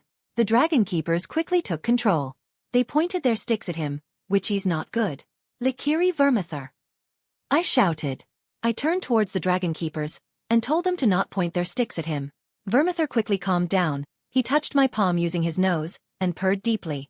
Don't do that, I scolded the princess. Dragons don't like sudden movements. I am sorry, cousin, she stuttered. I will try to be mindful next time. I just sighed. You'll have your own turn in the future, princess. The princess nodded at my words, She was about to say something. Buta's sudden yell came from the castle. Helena! We turned towards the source of the voice. It was Queen Alicent, along with the servant from before. The queen stared in shock as she saw me surrounded by 2 gigantic dragons. She rushed towards her daughter and knelt to check her being. "Are you all right?" she asked the princess. "I'm fine, mother," Helena said anxiously, seemingly trying to let go of her mother's grip. "You're supposed to be getting ready for the tourney. Why are you here?" "I'm spending time with cousin," said the princess. "Is that not allowed?" The queen turned towards me, to which I just bow. "Your Grace." The queen just nodded. I can't tell what she thinks of me, but that is definitely a bad first impression. "Come on," said the queen to her daughter. "The tourney is in a few hours." Helena nodded solemnly, but she refused to be touched by her mother. The mother and daughter pair left the yard, leaving me with the dragons. Well, I need to find a bow for the contest. Hope they give me one. Chapter 11. Chapter 11. Arrows of Bronze, Swords of Coal. 115 AC. I waited in the middle of the field as many men were in front of me, also waiting for their turn. There are a lot of participants in this contest, and I hate waiting. I was wearing a hood at this time, but while my face is hidden, my height can't really be hidden. People were looking at me, thinking that I was a crannogman or something, which is not comfortable at all. As time went on, the line kept decreasing, and finally, I'm in front of the fucking queue. When I arrived at the position, I was greeted by a guard, giving me a bow and 5 arrows. "What should I do?" I asked. "Name?" the guard gruffed. "Maegor." The guard looked at me weirdly, then he noticed my silver hair and his frown deepened. Fortunately though, he didn't say anything. There was a small table beside the spot, and on top of the table was a bow and 5 arrows. The target in front of me was getting cleaned from the arrows of before as I chatted with the guards. 5 arrows, he said, pointing to the arrow. "See if you can hit the center of the target using these." "That's it," I said, a bit confused. "This is only the selection round," said the guard. "Now do it quickly." I look at the guard as if he grew 3 heads. I mean, really? Selection rounds? Why can't we just have 1-round competition, and if there's a tie, then do a repeat? But this is just wasting time. Nobody watches the archery competition, and I mean nobody. So I just went along with it. I took the bow and took 1 arrow. I held my breath and focused deeply. I started to draw the bow, stretching the string as far as I can from the bow itself, and released the arrow. Bullseye. The arrow hit right in the middle of the target, earning a couple of applause from the crowd. I took another arrow, focused deeply, drew my bow, stretched the string, and released the arrow again. Bullseye. The arrow split the previous one in half, and the new arrow is now lodged in the middle of it. And again, and again, and again. By the end of it, 4 arrows were split in half, and the last one was lodged deeply into the target, making it practically unusable now. The entire crowd went silent. They just stared at the arrows that are lodged in the target, and then their gaze turned to me. Well, except one that made some noise. I heard an applause from a podium nearby. When I looked at it, it was the 6-year-old Helena, her hair not so messy anymore. She kept her word on wanting to watch me, I guess. But like I said, this whole contest, a waste of time. Third POV. Viserys stood on top of a podium as he watched 2 champions fight one another. Beside him were his brother, Daemon, who wants to talk to him for a reason that the king doesn't know yet. But he is still his brother, so he will listen. This time, it was a fight between Ser Criston Cole, the champion of Queen Alicent, and Ser Joffrey Lonmouth, the champion of the soon-to-be Viserys' son-in-law, Laenor Valerian. While Ser Joffrey used a sword, Ser Criston used a Morningstar as his weapon. When the referee announced the start of the melee, both of them approached one another. "So what do you want to talk about, brother?" asked Viserys, drinking from his cup. "I want to ask a favor from you," Daemon said. "If this is about Lady Rhea, then I refused." "No, it's not about her," Daemon continued. "It's about our son." Viserys raised his brow as Ser Criston's Morningstar hit Ser Joffrey's shield, cracking it. "Maegor? What is there to talk about? He's joining the archery contest." "Is he now?" Viserys humped. "And what would you have me do?" "I don't know." "What would father do in this case?" Daemon asked. "He always prefers you over me, so you might be more knowledgeable than me." "That's not true. Father loved you very much," said Viserys. Daemon scoffed, drinking from his cup. "You and I both know that once Rhaenyra was born, he spends most of his time with your family." "Yes, he adored her," said Viserys calmly. "I remember once that father told me that you resemble mother very much. Wild, untamed, unpredictable. Perhaps he's become distant. Because of that, because of the death of mother when she birthed our late brother. They call me Balon the Brave, But you are far braver than me. I would sooner fight a dozen battles than do what you've just done, said Daemon, reminiscing about their father. Always had his ways with words. Viserys turned towards his brother. It's rare for him to show this side, even rarer to the king. Viserys just smiled warmly at him, patting his back. Now you know the joys and tribulations of being a father. I'm not much of a father to him. Daemon pointed. That's why I'm asking you. I'll find something for you to give to him, said Viserys. Worthy of his skill. Before the king could finish his words, the crowd suddenly riled up. The king turned towards the field, and saw that Ser Criston's Morningstar is lodged inside Ser Joffrey's head, smashing his brain to pieces. A loud masculine scream came from behind the king. He turned and saw Laenor, weeping at the sight of Ser Joffrey. The king could tell, the rest of the tourney would be a disaster from now on. The groom is distressed, the crowd is getting wild, blood spilled on the ground. Ser Laenor tried to run towards the corpse, but the guards quickly stopped him. He wept louder and louder, calling Ser Joffrey's name, to no avail. Ser Joffrey is dead, his blood pouring from his head, nourishing the ground below. Chapter 12. Chapter 12. Then the dragons shall know their bane. 115 AC. First POV. I attended Vermithor as it was the last day that I will stay in the Red Keep. The wedding last night was a disaster. Laenor Velaryon kept crying all the time. He could barely even say his vows to Rhaenyra, and once all the farce had been done, instead of bedding cousin that night, he walked straight to the sept where Ser Joffrey was being tended. Everyone was embarrassed, be it the Velaryons, the Targaryens, and Ser Criston can't be even placed in the same room as Laenor, otherwise, everyone is afraid that a brawl might start. Anyway, before all that, unsurprisingly I won the tournament. I got some golden dragons that I am strapping to Vermithor right now, and I'm rich now. I could do whatever I want, kind of. I still need to grow up before doing something more drastic. Once I'm done strapping the pouches of golden dragons on Vermithor's back, I hopped off again, where I saw the king looking at me with a smile, along with Queen Alicent, and Aegon, and Hylyanna. Great. Your Grace. I bowed towards the family. What brings you here? Did I do something? Ah, am I not allowed to say farewell to my nephew? The king asks joyfully. Your Grace, you are too kind. Viserys just laughed. Truthfully, I'm here to give you something. Think of it as a keepsake from me. Your father asked me to give you this. My father? I exclaimed. That's rather uncharacteristic of him. I know my brother hasn't always been there for you as a father, Viserys said softly. But do know that he's trying. I nodded. I know, Your Grace. His lessons on life have been quite enlightening. Viserys raised his brow, seemingly finding something wrong with my sentence. He just threw a half-smile at me as he scratched his cheek. I do hope he teaches you some good life lessons, and not to be like him. I just cleared my throat in awkwardness. Something like that. Then good. Viserys nodded. He then turned towards his servant, and gestured to him to take a step. The servant then walked towards me, bringing a small black box, made out of leather. The servant opened the box, and it revealed a beautiful black bow. It was carved rather meticulously, many dragon symbols scattered throughout the wood. And to be honest, it looked like a piece of art rather than a weapon of war. I don't know what to say. Your Grace. I murmured, taking the bow into my hand. It's really light. It's made of dragon bone. Viserys explained proudly. Wait, what? Dragon bone? Supposedly, an arrow shot by that bow can penetrate even the thickest of steel. I tried to pull the string of the bow. Holy shit, I can't even pull it. Viserys just laughed awkwardly. Maybe once you're older you'll be able to pull it. Does it have a name, Your Grace? I asked, curious. You name it, answered Viserys. Oh well. I thought about it for a while. What's a good name for a bow? How about Dragon's Bane? Someone said suddenly, interrupting my thoughts. I looked at who it was, and it was Hylyanna, seemingly proud of herself to think of that name. She had this cheeky grin on her face. Viserys chuckled as he shook his daughter's head with his hand. That's a rather ominous name, daughter. Your cousin will not kill any dragons, as it is our ally, not our enemy. It's kinda tempting to name it that. They are our allies, Your Grace. I said, caressing Vermithor, who is just chilling behind me. But who knows?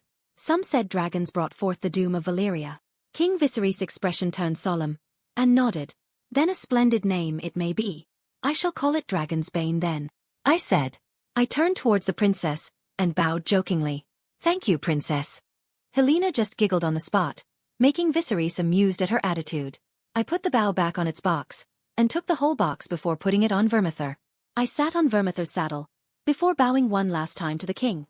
Then may your reign be filled with happiness and prosperity, your grace. May we meet once again. Send my regards to Lady Rhea, the king said. I will.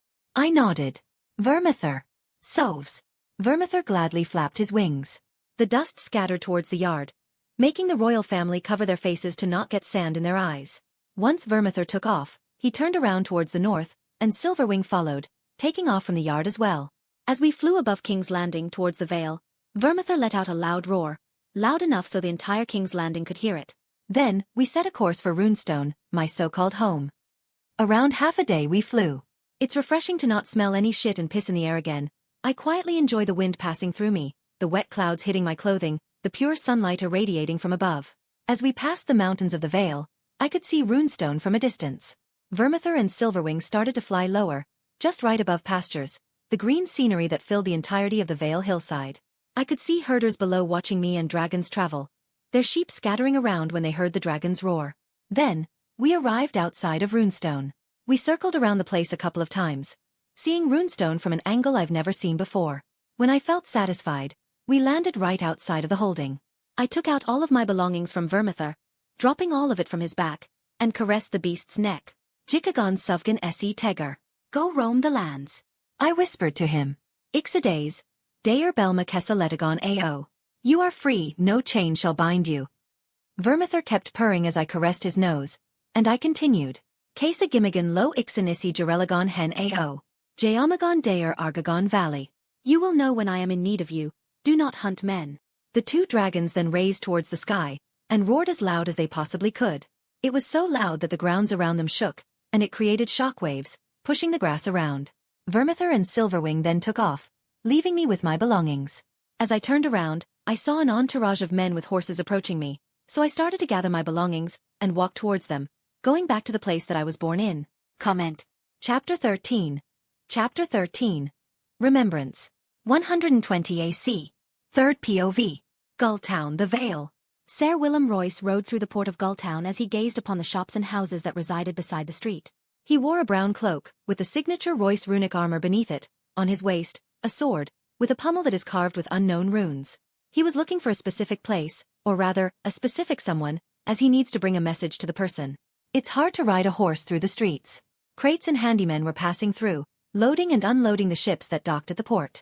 He was looking for a blacksmith that is located in the middle of the place, but it's harder to find than it sounds.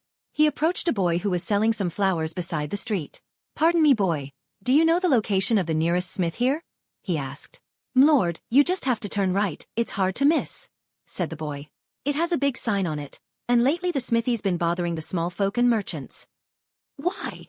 Asked Sir Willem curiously. Shouts Lord, said the boy. Apparently the master smith took a reckless apprentice since last year. Sir Willem nodded. Thank you for the direction, boy, said Sir Willem, throwing a silver stag towards the boy, shocking him. Lord, you are too kind. The boy bowed repeatedly. Keep it, continued Sir Willem. Stay safe out here. I will, Lord. Sir Willem continued onwards, following along the streets, then turning to the right. As soon as he did so, he could already hear the sound of a hammer hitting the anvil and the smell of smoke and molten metal. He approached the smithy, tying his horse to a pole, before entering the place. Inside, he saw a couple of blacksmiths, standing around, crossing their arms, doing nothing. Sir Willem Royce was confused at first, but then he saw what they were watching. There was a young boy, his hair gold and silver, working in the smithy. He was topless, revealing his pale yet sweaty skin, and he was wearing leather pants, tightly hugging his bulky legs.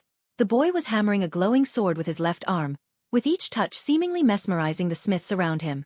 The peculiar thing that Sir Willem saw is that the boy's left arm is filled with runes, tattooed to his delicate skin. The boy kept hammering. The sounds of the hammer hitting the metal seemingly echoed to Sir Willem's head. It was uncanny to see and hear. After a couple of minutes, the boy stopped. The sword no longer glows, but the boy didn't put the sword back on the forge. Instead, he took a carving tool from his bag nearby. Then he continued to carve the forged sword. Because of the intense silence in the room, Sir Willem can't do anything but watch, afraid that he will offend the smiths nearby. Sir Willem watched the boy carve the sword side, rune by rune, seemingly ignoring the hot metal touching his skin. Once he's done, he grabs the sword's unfinished hilt using his left arm, and raises it, seemingly inspecting it, before dipping it to water, cooling it rapidly. Steam started to fill the room, raising the temperature even higher, but with the exception of Sir Willem, no one was bothered. "I think it's finished, master," said the boy, turning to the rightmost smith in the room. "You haven't polished it," said the master. "That can be done later." The master sighed in annoyance. "How many times do I have to tell you that polishing is important?" The boy seemed to ignore it. He placed the half-made sword on the anvil, for all the people could see. Sir Willem seems to be interested in it, and once he saw it, he frowned. Black steel. The smiths turned to him, finally noticing his presence there. Seeing their gaze, Sir Willem continued. "A hard metal, but easy to break if you want to bend it." Silence filled the room, before the master spoke again. "The knight is right.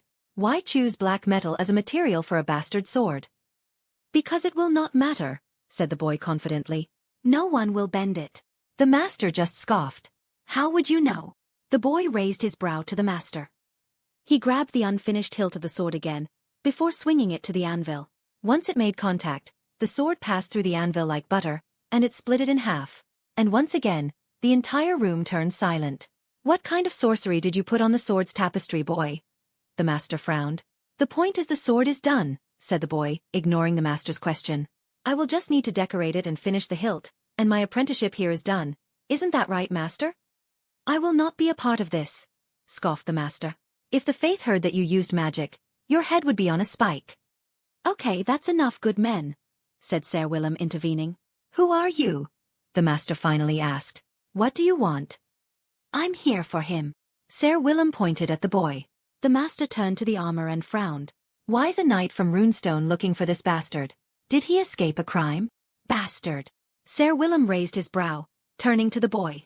"That is none of your business, so I suggest you release him. I will need to bring him to Runestone." The master scoffed.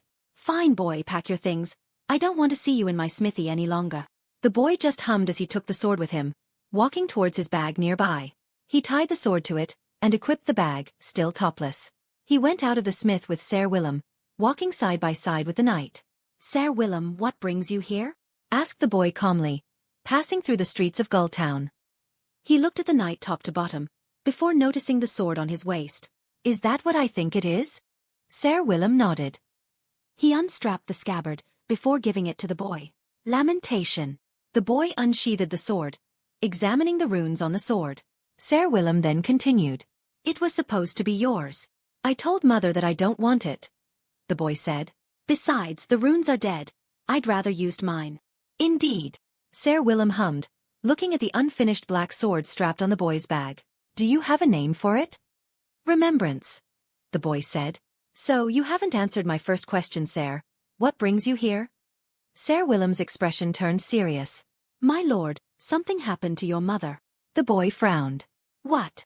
"She fell off her horse during a hunting trip," said Sir Willem. "She's crippled." "What of her health?" "Steadily decreasing." The boy turned silent. "So to Runestone then."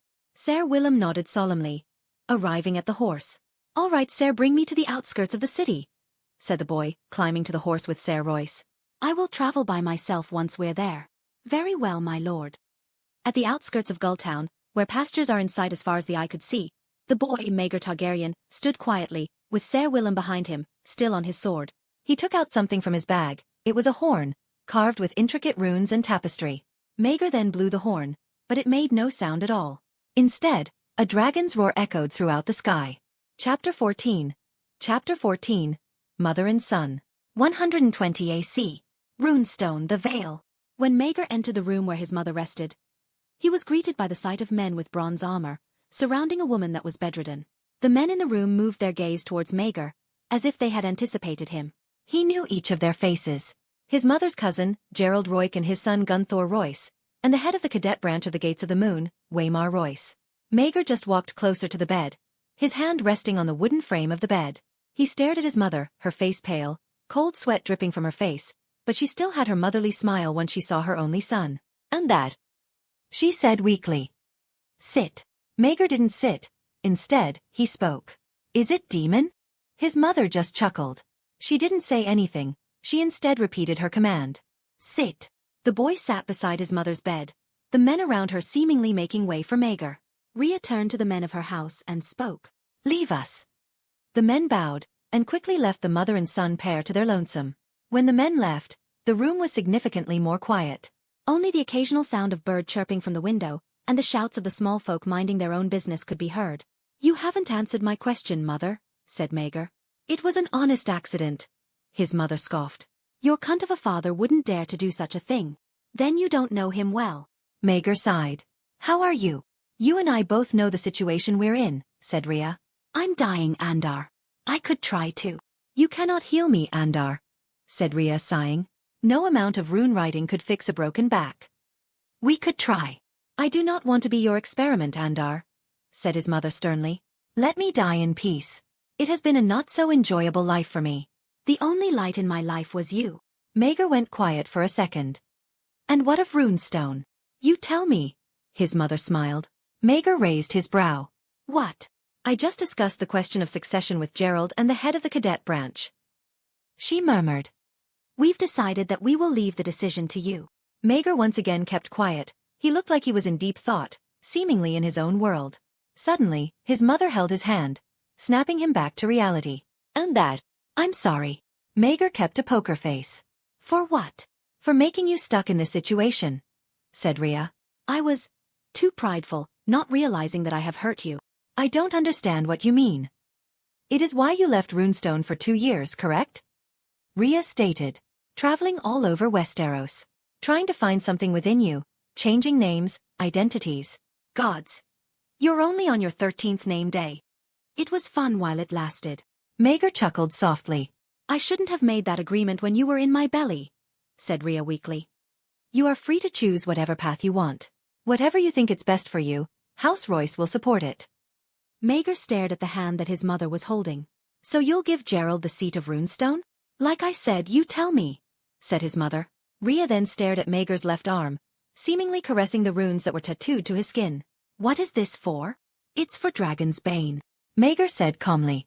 "I need the runes to pull the bow strings." His mother scoffed. "That bow is honestly a menace. Everyone in Runestone can't pull it. I do not want to even know how the craftsman made it." Maegor just laughed, before suddenly kissing his mother's forehead. "Thank you, mother." "Don't thank me yet," she said. "If you choose to abandon your birthright, then tough times lay ahead." "You know that I am not much of a ruler, mother," said Maegor jokingly. "That is one of the points that Gerald brought." His mother chuckled. "My duty as your mother is done. I've taught you the knowledge of House Royce, even though you're the only one that can use it. Now it's up to you how you will use it." His mother then kissed his cheeks and hugged him tightly. After a couple of seconds of silence, Rhea released her son and patted his shoulder. "Now leave me be. All the succession talk annoys me," said Rhea. "And take a bath. You reek of sweat and smoke." Maegor just shook his head in amusement.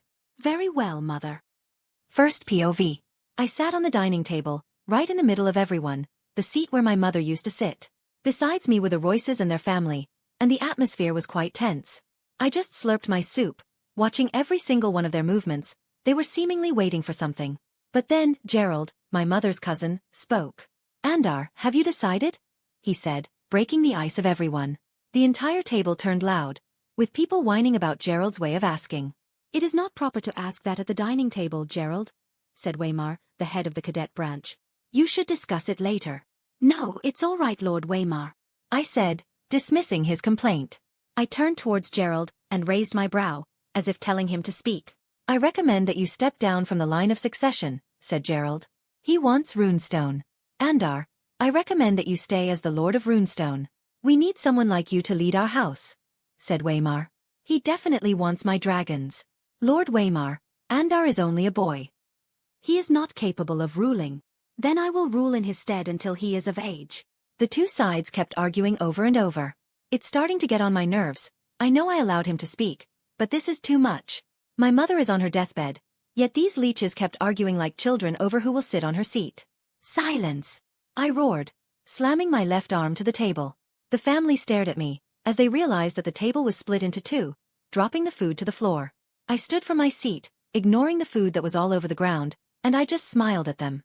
"The question of succession will be answered once my mother is buried in the crypt. You talk as if she had passed away, and I will not hear any of it." I turned towards the exit of the room, but a voice stopped me. "Where are you going?" It was Gerald. "To the north," I said. "Why?" You want to come? I could let you ride on Silverwing's back if you want, though you'll probably be roasted alive before that can happen. The family went silent again, making me hum. Thought as much. Chapter 15. Chapter 15. A Hunt with the Wolf. 120 AC. First POV. I stood in between the trees of the Wolfswood near Winterfell as I stalked my prey. In my right hand was my bow, Dragon's Bane, with the arrows strapped behind my back. I was wearing thick clothing, courtesy of the one who asked me to go hunting. In front of me was a majestic stag that roamed this land, seemingly minding his own business, eating whatever grass he could find in this frozen woods. Look at that magnificent beast! The boy who asked me to go hunting grinned. This'll be a good hunt. I grabbed his shoulder, stopping him from moving closer to the beast. He looked at me weirdly, but soon knew what I would do as I stood up quietly, with my bow in front. I started to pull the string. Even with the strengthening rune, this thing is still hard to pull. I could barely manage. I held my breath, aimed the arrow, and loosened the string. The force of the whiplash is so hard that a small shockwave was created around me. The arrow that I unleashed quickly penetrated the stag's head, piercing through his brain cleanly. Good shot, the boy beside me said. Let's find another one. No, you find another one. I scoffed. This is my third kill. Who are you trying to feed? The whole Winterfell. Well, you've destroyed their heads every time, the boy countered. I wanted a stag on my wall. Well, you hunt yourself then, I said. I'm not your servant. Well, this will be my land. I will soon be Lord of Winterfell, said the boy sternly. So you better watch yourself. Fuck off. I chuckled. Suddenly, a man riding a horse approached us. It was a middle-aged man, wearing a stark gambeson. Uncle? Why are you here? Said the boy. Cregan. How many times have I told you that you cannot just bolt off to the Wolfswood without saying anything to anyone? Said the uncle. You are just a boy. I'm old enough to hunt by myself, said Cregan defiantly. Uncle, you should tend to my father instead of babbling nonsense in front of me. We have a guest, Cregan. Don't show your defiant self. You will soon be Lord of Winterfell, act like one. Cregan, instead of nodding, spat on his uncle, making him grumble. You will do 500 swings when you come back, threatened the uncle. Fuck off. This is quite amusing. The uncle turned towards me. I apologize for my nephew's rude behavior earlier, Maegor. It's fine, Lord Bernard, I said. That's why I like his company. An annoying brat, yet amusing. You're only 1 year older than me, Cregan yelled. Like I said, an annoying brat. As darkness consumed the world, I sat upon the wall of Winterfell, admiring the sight of the vastness of the north. Below were the soldiers and guards, feasting from the 3 stags that I hunted earlier. They are laughing and drinking to their heart's content, seemingly unbothered by the cold.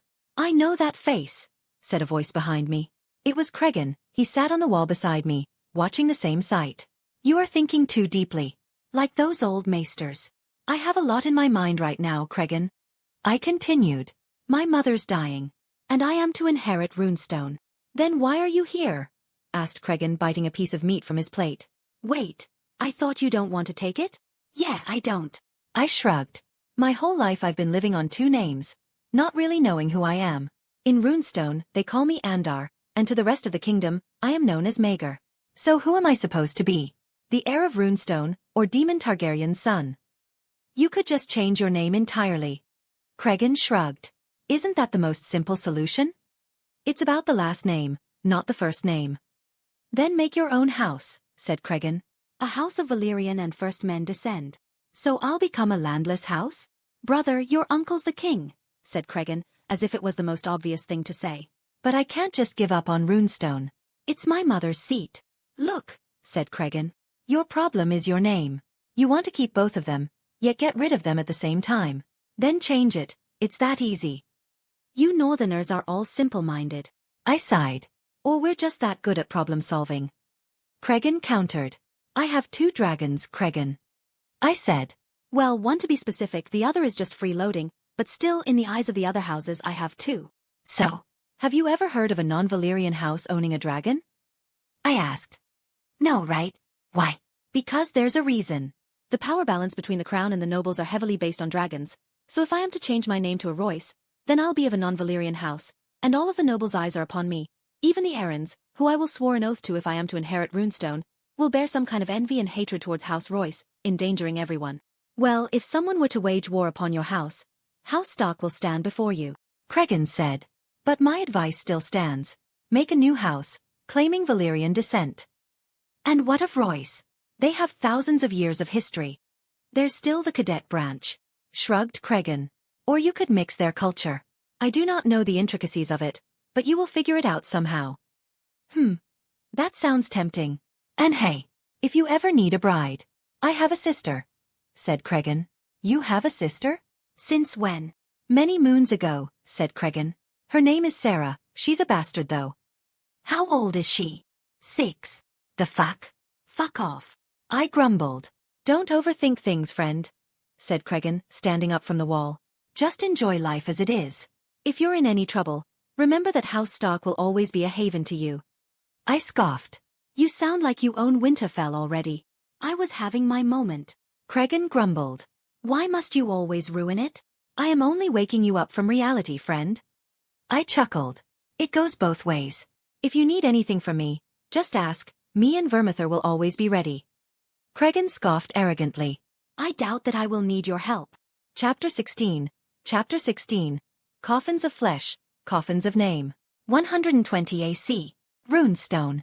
I sat beside my mother's bed again. She was reading a book about the history of House Royce, while I just watched her and answered her occasional questions. It was a rainy day today. A small storm was happening outside. Thunder roared loudly as the sound of heavy raindrops continued to fill my ears. Mother, I want to ask you about something, I said suddenly. Have you decided? She asked weakly.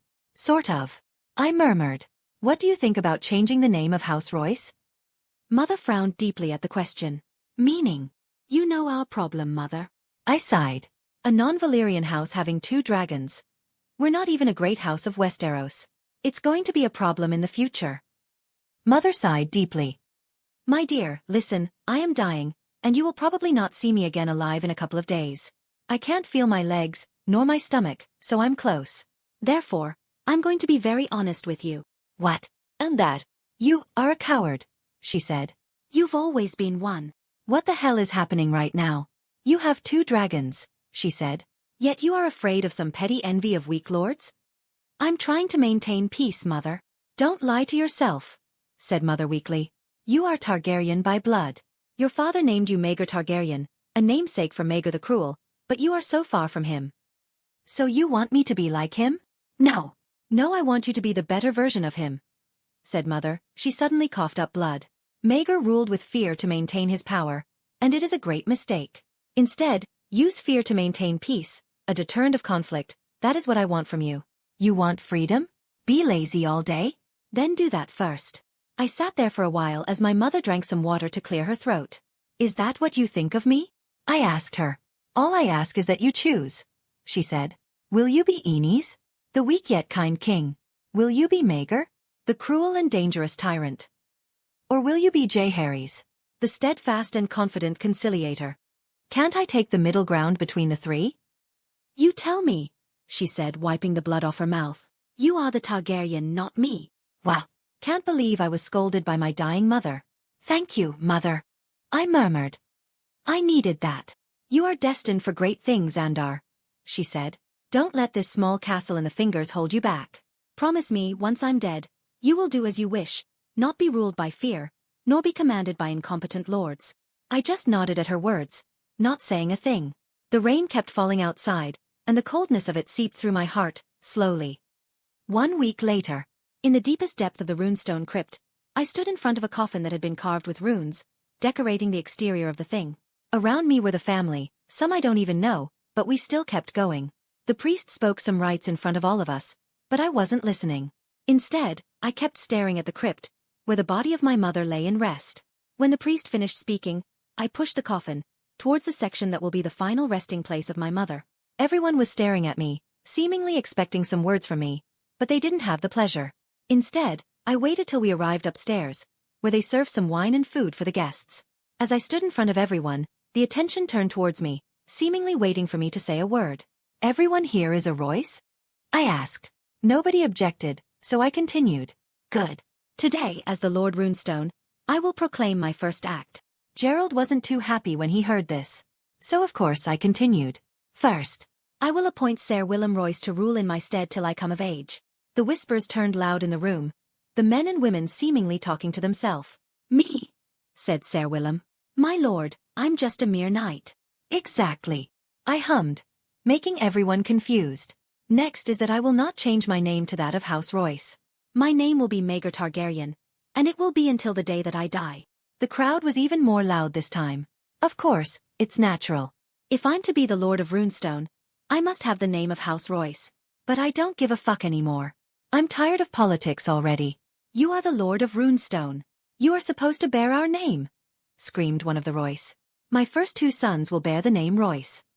I said. In the next generation, House Royce will continue, so stop screaming at me like children. I'm supposed to be the child here, not you. While the whispers have lowered down a bit, it's still a bit loud. In the corner of my eye, I then saw my father Daemon enter the room. He did that quietly. He didn't make an entrance or announce his arrival, but he just leaned against the wall, watching the men in front of me bicker. Now, if there isn't anything else, I said to the others. With hesitation, all of them slightly bowed towards me, seemingly respecting my decision. But I know some of them didn't like it at all. But that's for another time. Right now, I walked towards Daemon, who was staring at me with amusement as I approached him. I stood in front of him, not moving a muscle. What are you doing here? This is my wife's funeral. Am I not allowed to attend? He said.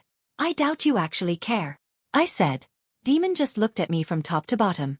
I'm here to offer my condolences to you. While I didn't get along with her, she is still your mother. Well, thank you for the condolences.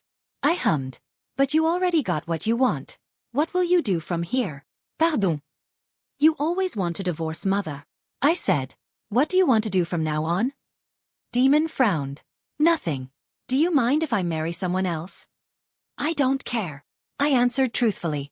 You can marry whoever you want. You can kill Leaner Valerion and marry my cousin, or you can go marry that whore from Lys, I don't care. Daemon crosses his arms in front of his chest. And what will you do? I turned towards the crowd behind me. I need to swear my allegiance first. To the Aerie, then to the king. Let's go to the king now. Daemon said, standing back up. No, I need to go to the Aerie first. I said, walking towards the exit. You're not welcome here, Daemon. You should go before those men make any more trouble. I'm not into kinslaying on the first day as a lord. Daemon raised his brow at me, looking at me weirdly, but he exited the place nonetheless with me, leaving Runestone as fast as he could. Chapter 17. Chapter 17. The Aerie. 120 AC. The Aerie, the Vale. As Vermithor landed atop the Aerie, he let out a menacing roar to know the owner of the place that I had come. I stepped down Vermithor's saddle to the sky garden of the place, waiting for someone to come out. Vermithor took off again, and he circled the castle with Silverwing following along. The gates then opened, revealing a woman that wore a silky white dress. She looked like she was in her late 20s, but age held her well. What a grand entrance you've made, cousin. A show of force perhaps? Said the woman in amusement. It was Lady Jane Eyre, the Maiden of the Vale, and the guards following her along. Wait, cousin? You know what, I'm not going to ask. Targaryen bloodlines are confusing. I'm in a hurry, my lady, so I do apologize if I disturbed you. I bowed. Not at all, she said, standing in front of me. So what brings you to the seat of the Aarons? My mother has passed away. I said calmly. I'm here to swear allegiance to you. My condolences. She spoke softly. So I should call you Lord Royce now? No. I shook my head, making the lady raise her brow. My name is, and always will be Maegor Targaryen. The lady hummed. It will cause some potential problems to the succession. My sons will be of House Royce. It will not be a problem. Be careful, cousin, said the lady. Thrice my own kin has tried to replace me. Just because I'm a woman, it's not far-fetched to say that there's the possibility of that happening to you, especially now that you kept your Targaryen name. They can try. I nodded, looking at the 2 dragons flying above. They can either succeed, or burn while trying. It's easy to maintain power if you have weapons of mass destruction. The lady sighed. Well then, enough of the small talk. Shall we? I bowed to her. I unsheathed my sword remembrance as I knelt in front of her. I, Lord Maegor Targaryen of House Royce, protector of the Fingers and the Mountains of the Moon, and the Master of Runestone, promise to be faithful to Lady Jane Eyre, the Warden of the East. I pledge fealty to her, and shall defend her against all enemies, in good faith, and without deceit. I swear this by the old gods and the new. I accept your fealty, Lord Maegor, said Lady Jane solemnly. I quickly stood up again. Vermithor approached us, before landing in a place that was behind me. The ground shook as he landed. Lady Jane almost fell, but she held on. I thank you for your time, my lady. One moment, cousin, she said. I need to discuss an urgent matter at hand. I raised my brow. And that is, your dragons, she said. I've had numerous complaints about the lords surrounding you about your dragons. I quickly frowned at her words. What have they done now? They complain to me about your dragons disturbing their holdings, she said. Loud roars almost every day. The small folk were terrified to go to the woods and the mountains because of them. They won't hurt them if the small folk mean no harm. I said, these two are the most docile dragons you will ever know, my lady. You can tell them that. But the problem still stands, she said. If they have any complaints, they should tell them to me, not you. I quickly countered. If there isn't anything else? Of course, she nodded. Then may we meet again someday, cousin? Likewise, I said, climbing to Vermithor's back. Soves. Vermithor then took off once again, flying away from the Aerie, with Silverwing following beside him. Third POV. Red Keep, King's Landing. Daemon walked towards the throne room wearing his usual Targaryen robe. He had this unusual solemn look on his face, and when he entered the room, he saw his brother missing an arm, with his other arm holding Blackfire, facing him. Besides the Iron Throne was a man Daemon hated most, with the pin of the hand in his chest. What is he doing here? He asked the king. I am the hand of the king, my prince, said Otto calmly. Where's Lionel? Daemon frowned. I understand that. Lord Strong has passed away in an incident at Harrenhal. Otto spoke calmly.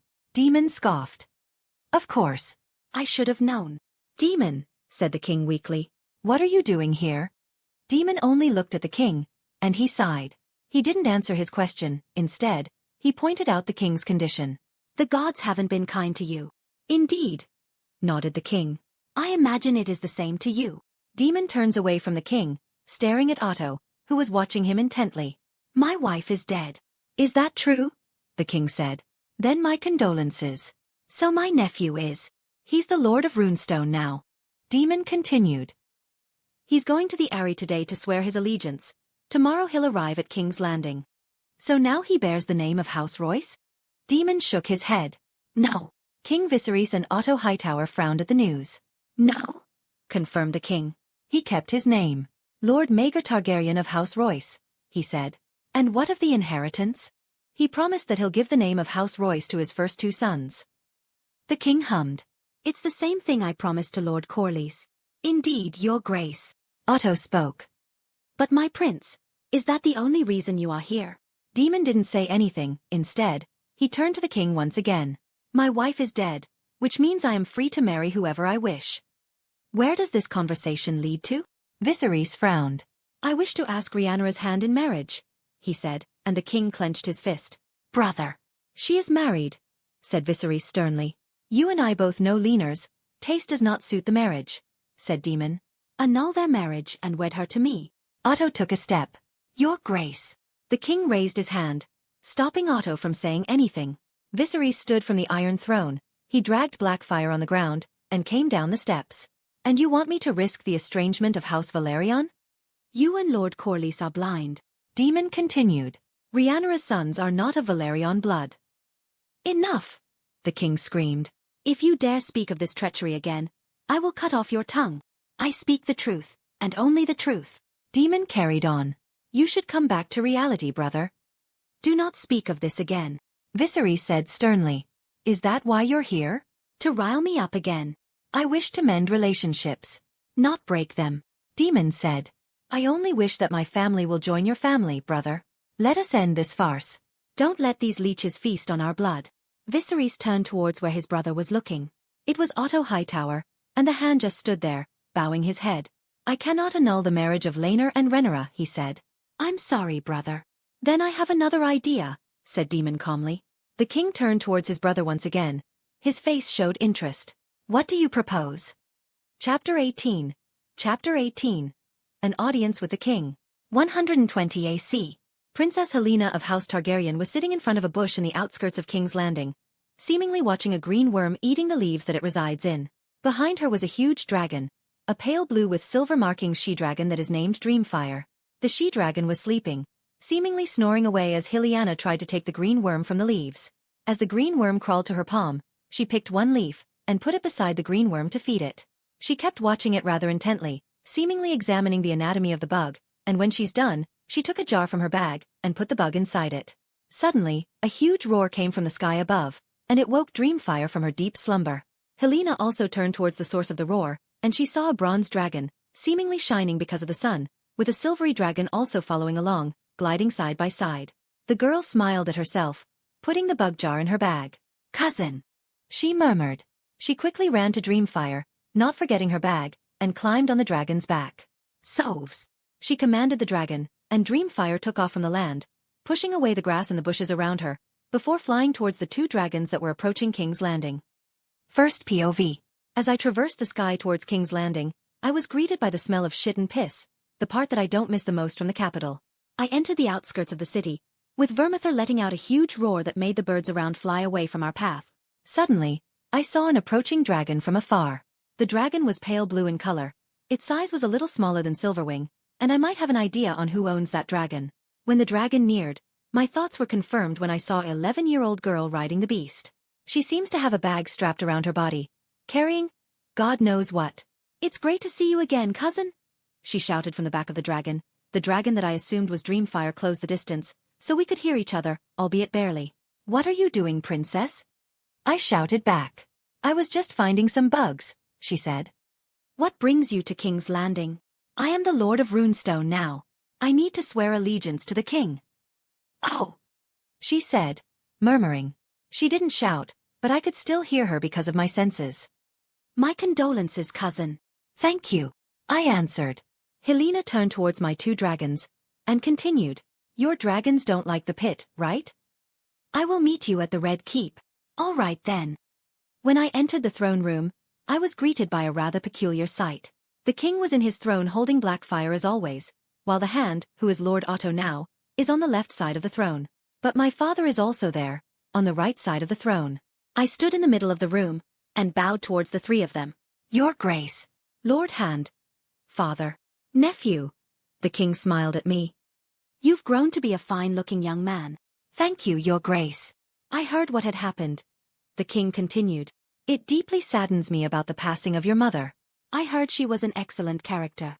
"She is certainly unique, Your Grace." I nodded. "And now you will pledge your allegiance to me," he nodded. "Very well, Sir Harold. Call Rhaenyra to the throne room." Sir Harold, who was standing just right in front of me guarding the king, nodded. He left his post, to find the princess and heir, Rhaenyra Targaryen. "As we wait, let's have some small talk," said the king with a warm smile. "As a lord, what are you planning to do in the future?" "To be honest, I do not yet know, Your Grace," I said. "I've only been a lord for less than 3 days after all. But I'm planning to improve the conditions of Runestone, create opportunities for the small folk, and eventually expand the small town that surrounds Runestone." "Create opportunities?" The king seemed interested. "How would you do that?" "Runestone has a lot of craftsmen," I continued. "So perhaps there are some opportunities there." "You have potential to rule, it seems." The king hummed. "Perhaps you will be a good lord." "I thank you for your kind words." After that, Princess Rhaenyra entered the throne room, wearing her black dress as always. She walked towards the king, noticing me and my father was in this place as well. Rhaenyra eyed Daemon for a while, before bowing towards the king. "Have you called, Your Grace?" "Yes," said the king. "Your cousin will swear fealty to me and you. It will not take some time." "Of course." Rhaenyra bowed again. She turned towards me, her back facing the king, so I started to unsheath my sword, kneeling in front of her. I then spoke the usual oath. "I, Lord Maegor Targaryen of House Royce, protector of the Fingers and the Mountains of the Moon, and the master of Runestone, promise to be faithful to King Viserys, and his named heir, the Princess Rhaenyra." I looked upon the people who were in the throne room, the king who was smiling, the princess with a poker face, the Hand staring at me, and my father smirking at me. "I pledge fealty to them, and shall defend them against all enemies in good faith, and without deceit. I swear this by the old gods and the new." Viserys then stood up from the throne, with the sword as his support. "I, Viserys Targaryen, first of my name, King of the Undulls, the Rhoynar, and the First Men, Lord of the Seven Kingdoms, and Protector of the Realm, accept your oath of allegiance. I hereby shall declare you Lord of Runestone." I nodded to the king and I stood up. I stared upon my cousin, who was standing still in front of me. "Congratulations, cousin," she said. "Thank you, princess." I bowed. The princess then moved away from her spot, towards the direction of my father, before standing still again, watching the event that unfolds in front of her. "Now, nephew, On to the next topic I want to discuss with you, said the king suddenly, confusing me a bit. Your Grace, I asked. Now that you are a lord, you need to have a wife to accompany you when you rule Runestone in the future. And I am here to discuss that topic. Your father proposed to me that you should wed my daughter Heliana. Would you agree to that? What? Your Grace, isn't it a bit early for her to be married? I said. As I remember, she is in her 11th name day. A betrothal for now would be enough. The king smiled. So, will you agree? I turned toward my father. He didn't have any reaction whatsoever. The one who had a quite strong reaction, however, was the princess. She was staring at the king intensely, seemingly not believing what she just heard. Then I turned towards the hand. He had a faint smile on his face for some reason, and I didn't like it at all. Has the queen agreed to it, Your Grace? I asked. I haven't asked her yet. The king chuckled in embarrassment. I believe she will agree. And what of the Princess Helena? Is she comfortable with this match? I'm sure she would be more than happy to hear of this match, said the king. She was always looking forward to the day you two would meet again since Rhaenyra's wedding. I cleared my throat. As I understand, Your Grace, rumors say that you would marry Helena to Aegon, not me. So please understand that this is a bit sudden for me. I know. I was also thinking about marrying Helena to Aegon. But when your father proposed this match, I was convinced by it. Aegon will marry Lena Valerion firstborn. And where is she now, Your Grace? She is at Braavos. With her father and mother. Her mother is pregnant with her sibling right now, so expect news of a son or a daughter. I just nodded at his words. I kept thinking for a while, continuously looking at Otto, who was staring at me. Then I continued. Forgive me, Your Grace. I do not wish to sow discourse. Perhaps it is better for you to ask the queen first. A mother is rather protective of her son and daughter, so betrothing Helena to me without her consent will complicate some things. Ah, so you agree then? If that is what you wish. I said. Good. Viserys smiled. Otto, go to your daughter and ask her if she is willing to go through this arrangement. The hand bowed. Very well, Your Grace. Third POV. Otto entered the queen's chamber as he saw her looking at a mirror. She was dressed neatly, it seems, as some hours later, the council meeting will start. The hand quickly commanded the servants to leave the room, and they both are now alone. Daemon's son arrived just now, he said. He had sworn fealty to the king and Rhaenyra. And? Said the queen. His father was here the day before. In fact, he's here now too, continued Otto. He asked the king to marry Helena to his son. What? The queen turned, seemingly not believing what she had just heard. And what did the king said? He agreed. Otto answered. But the boy just now said to ask your permission first. Did he now? The queen hummed. Then I will not agree. Daughter, said Otto sternly, we play an ugly game. And you must make sacrifices for that. He is Daemon's son. The queen countered. Exactly. Otto said. He is Daemon's son. The queen frowned at the hand's words. I don't get what you mean, father. He is unpredictable, just like his father. Otto continued. If you marry Helena to him, perhaps he'll join our cause instead of theirs. That is not a guarantee, father. If you want more guarantees, you've seen how he acts around his father, said Otto. He's rather brash around him, thinking of him as his equal rather than his actual father. He will not listen to whatever his father asks him to. Not anymore. I would rather marry Helena to Aegon, to strengthen his claim to the throne, said Alicent. Alicent. Otto continued. War is inevitable. If we manage to bring the boy to our side, we will gain two powerful and old dragons, belonging to the old king and the good queen. That is worth more than a mere strengthening of the claim. A claim is worthless if you cannot enforce it. The queen went silent. She stared at the mirror once again, watching her poker expression deeply. So you want me to agree to the betrothal? I do, said Otto straightforwardly. It is a wager I am willing to take. A wager that you will lose. We don't know that yet, Otto said calmly. The boy is alone right now. His father is not with him all the time. He needs company. And what better company than the company of a woman? The queen continued to stare at herself, reminding herself at the time where she accompanied King Jaehaerys, and at the time she accompanied King Viserys when Queen Aemma Arryn died. Fine, she said softly. But she will not be wed to him until she is on her 13th name day. Thank you, daughter. Lord Hand spoke. He bowed to her and left the room, leaving Queen Alicent alone, just staring at the reflection of herself. Chapter 19. Chapter 19. Lord of Runestone. 120 AC. A couple of weeks later. Runestone. I stood in front of the window of my solar as I gaze upon Helena that is crouching beside a bush, seemingly watching the leaves move on their own. Guards surrounded her, but they seemed to not mind about the absurdity of what she's doing. The king had betrothed me to her, though I could see the hesitation of her mother.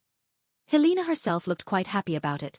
I'm fine with her too, to be honest. She's a cheerful girl, besides, she seems to have dragon dreams, with all those prophetic mumbling of hers. She's at Runestone right now. The king had allowed her to visit for a couple of weeks to see what's it like here, again. Her mother seems to be hesitant, but the king had said so, and she cannot overrule his decree.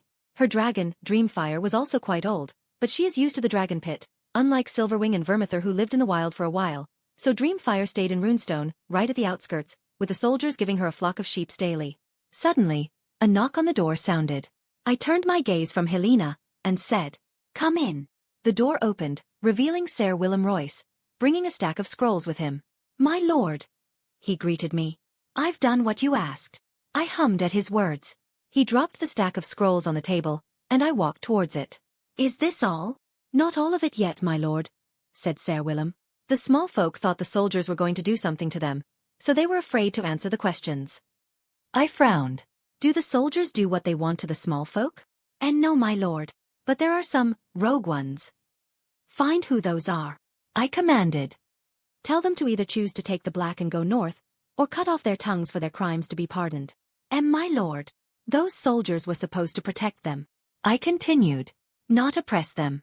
Sir Willem, you should tell the commander to discipline the soldiers more. I will, my lord. I sighed. Then I turned towards the scrolls.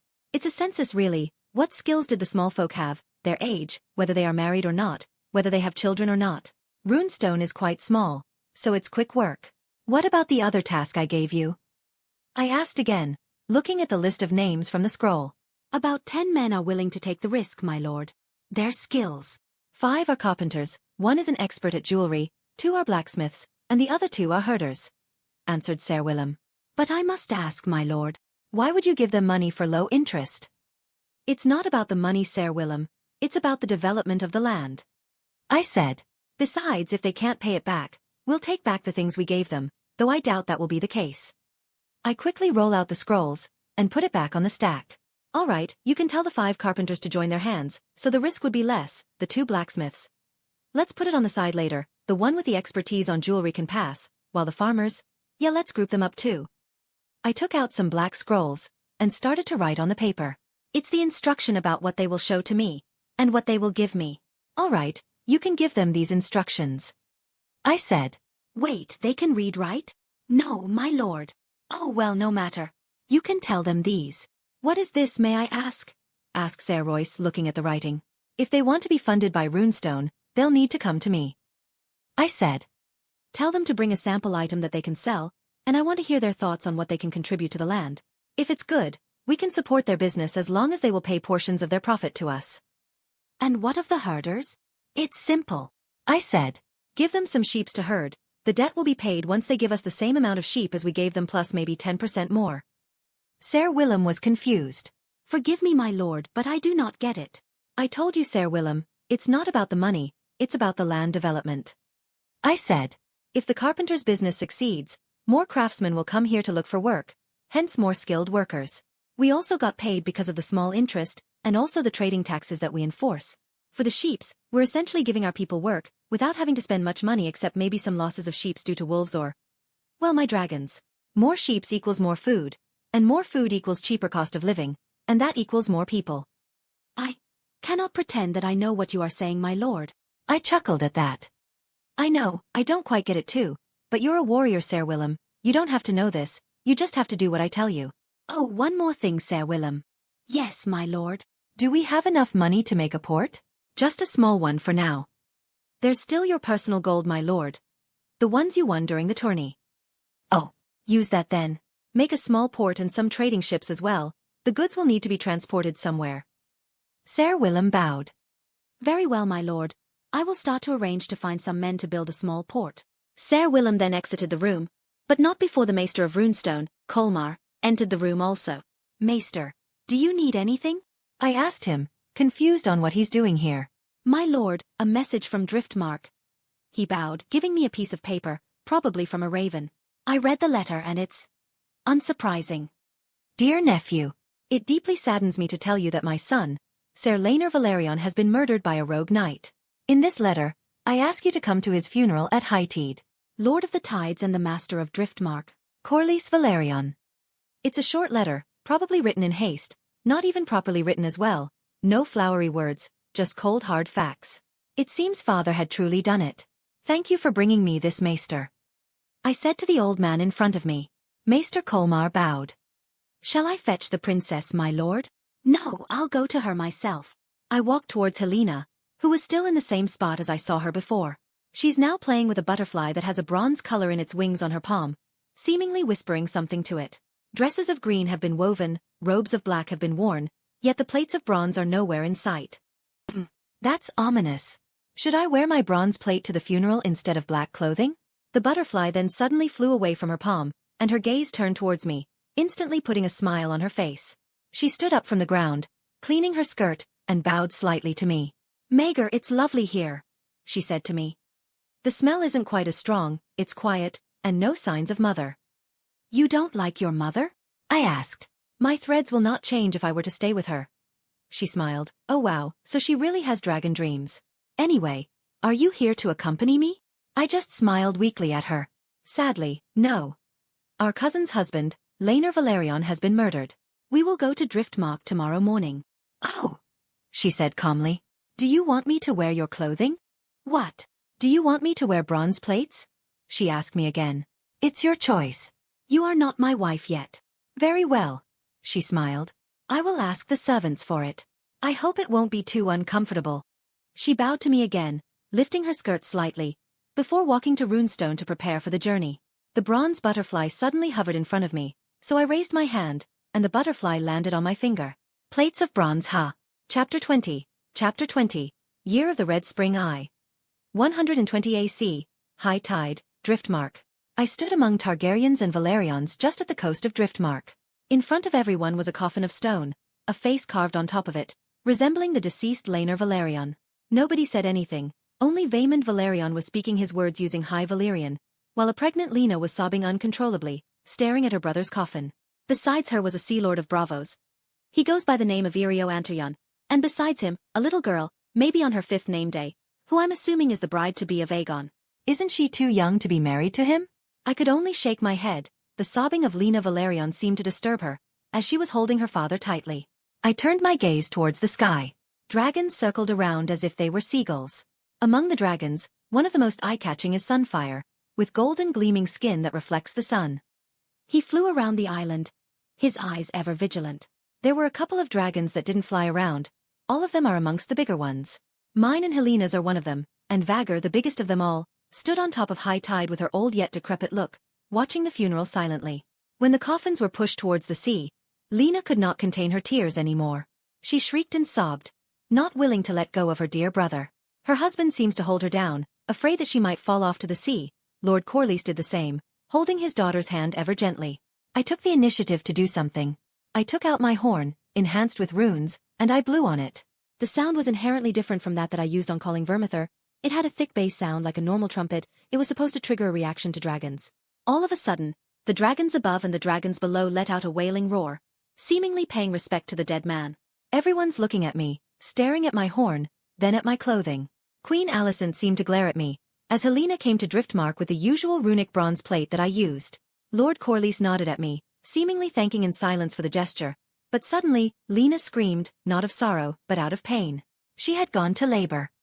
High Tide was filled with screams of pain of Lena Velaryon. Midwives were coming in and out of the room that Lena was giving birth in. All of their clothes were bloodied. The atmosphere was tense in the castle.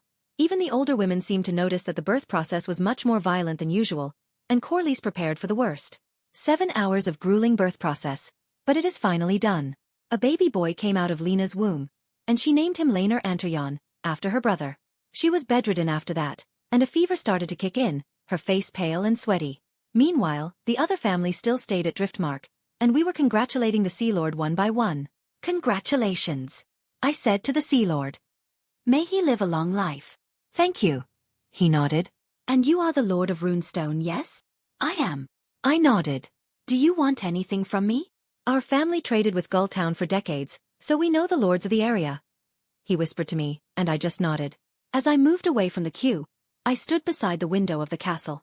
I watched as the tide slammed against the rock on the shore, violently pulling back to the sea again. What was that from earlier? A voice came from behind me. I didn't turn. Instead, the man walked to the front of me, leaned against the wall. It was Daemon. What? I asked. The horn, he pointed out. I've never seen those dragons act like that before.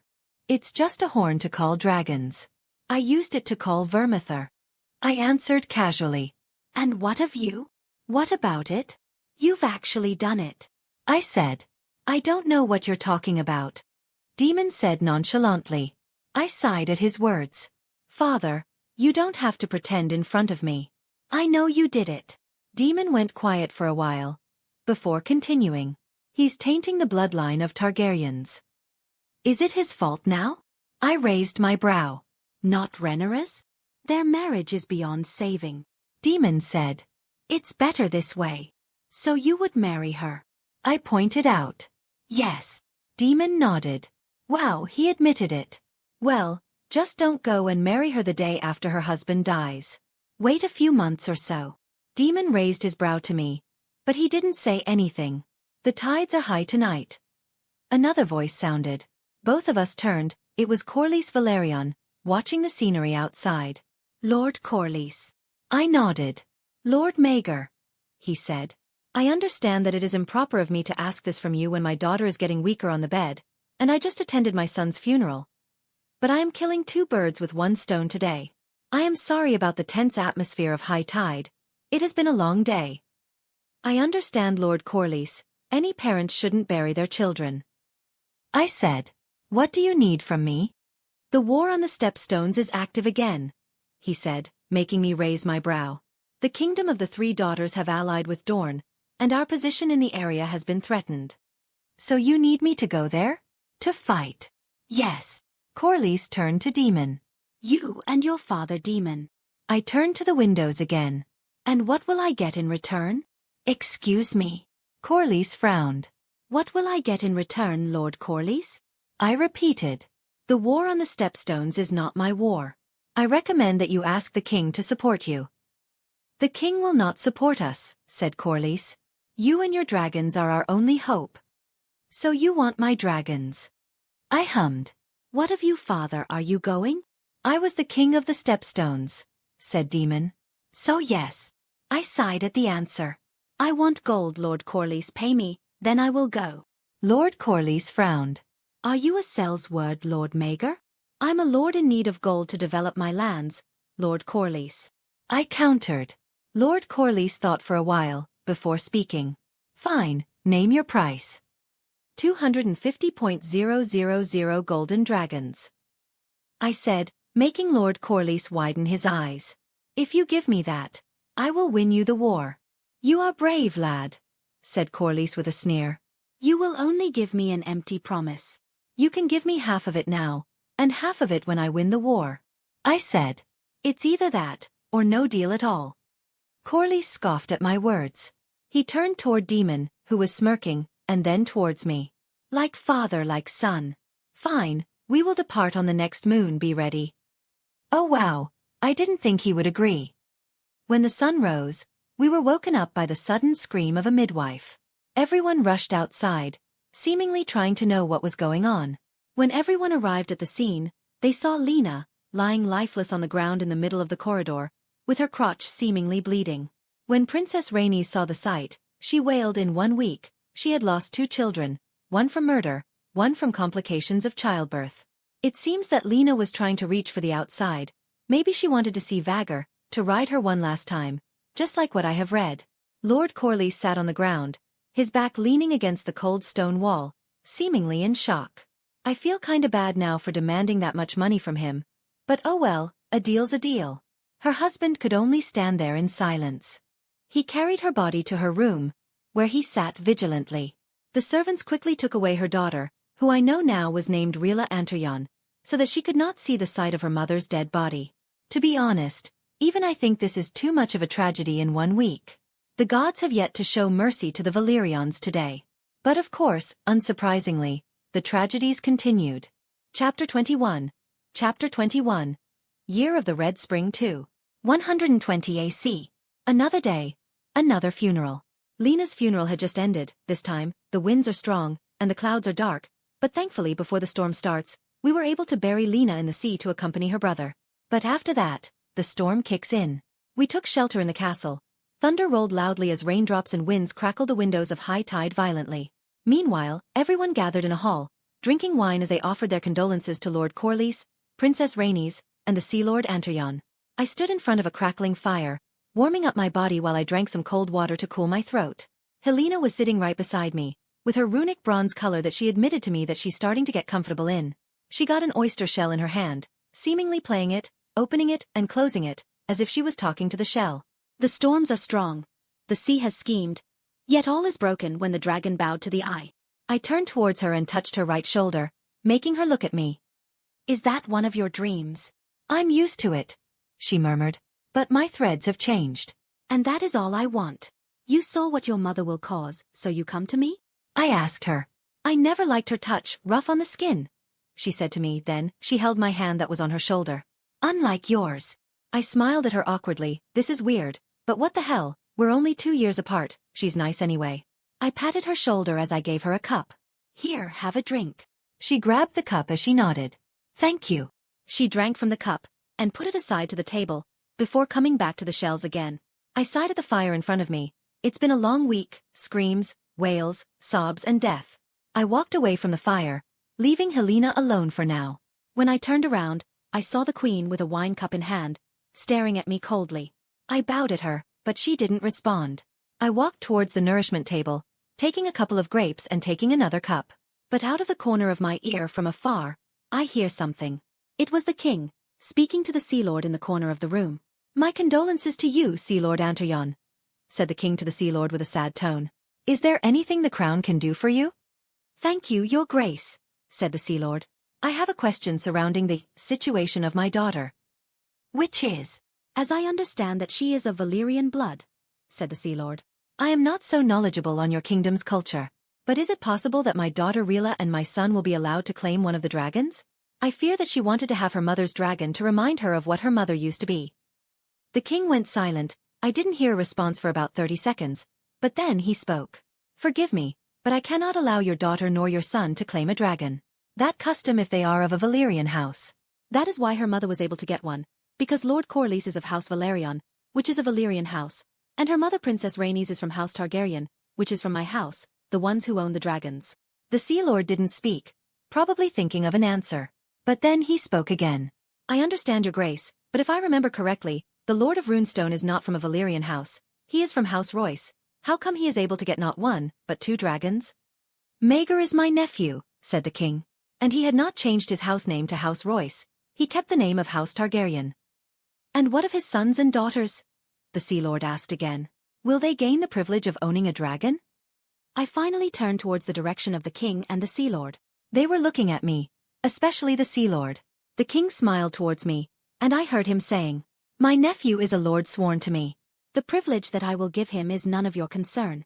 Forgive me, Sea Lord Antaryon, but you are from Braavos, not from the 7 kingdoms. The Sea Lord slightly towards the king. I understand, your grace. Forgive my insolence on this sad occasion. The king just smiled at the Sea Lord, before walking away from him entirely. So he used my name as a reason to claim a dragon. That's low, even for a Sea Lord. I turned towards the other corner of the room. I saw my cousin Aemond, and his brother Aegon, watching the 5-year-old Rhea sitting with her grandmother, hugging her intently. Aegon was drinking wine, while Aemond didn't drink any. Do I really have to marry her? Aegon asked his brother. I mean, she's a kid. I would do my duty if I were you. We're not going to have children if she's as little as that, said Aegon. What am I going to say to her? Play toys? Dolls? The servants in the keep are more enjoyable. She's to be your queen, not your daughter. Look, I may be interested in women, but I'm not interested in children. Aegon countered.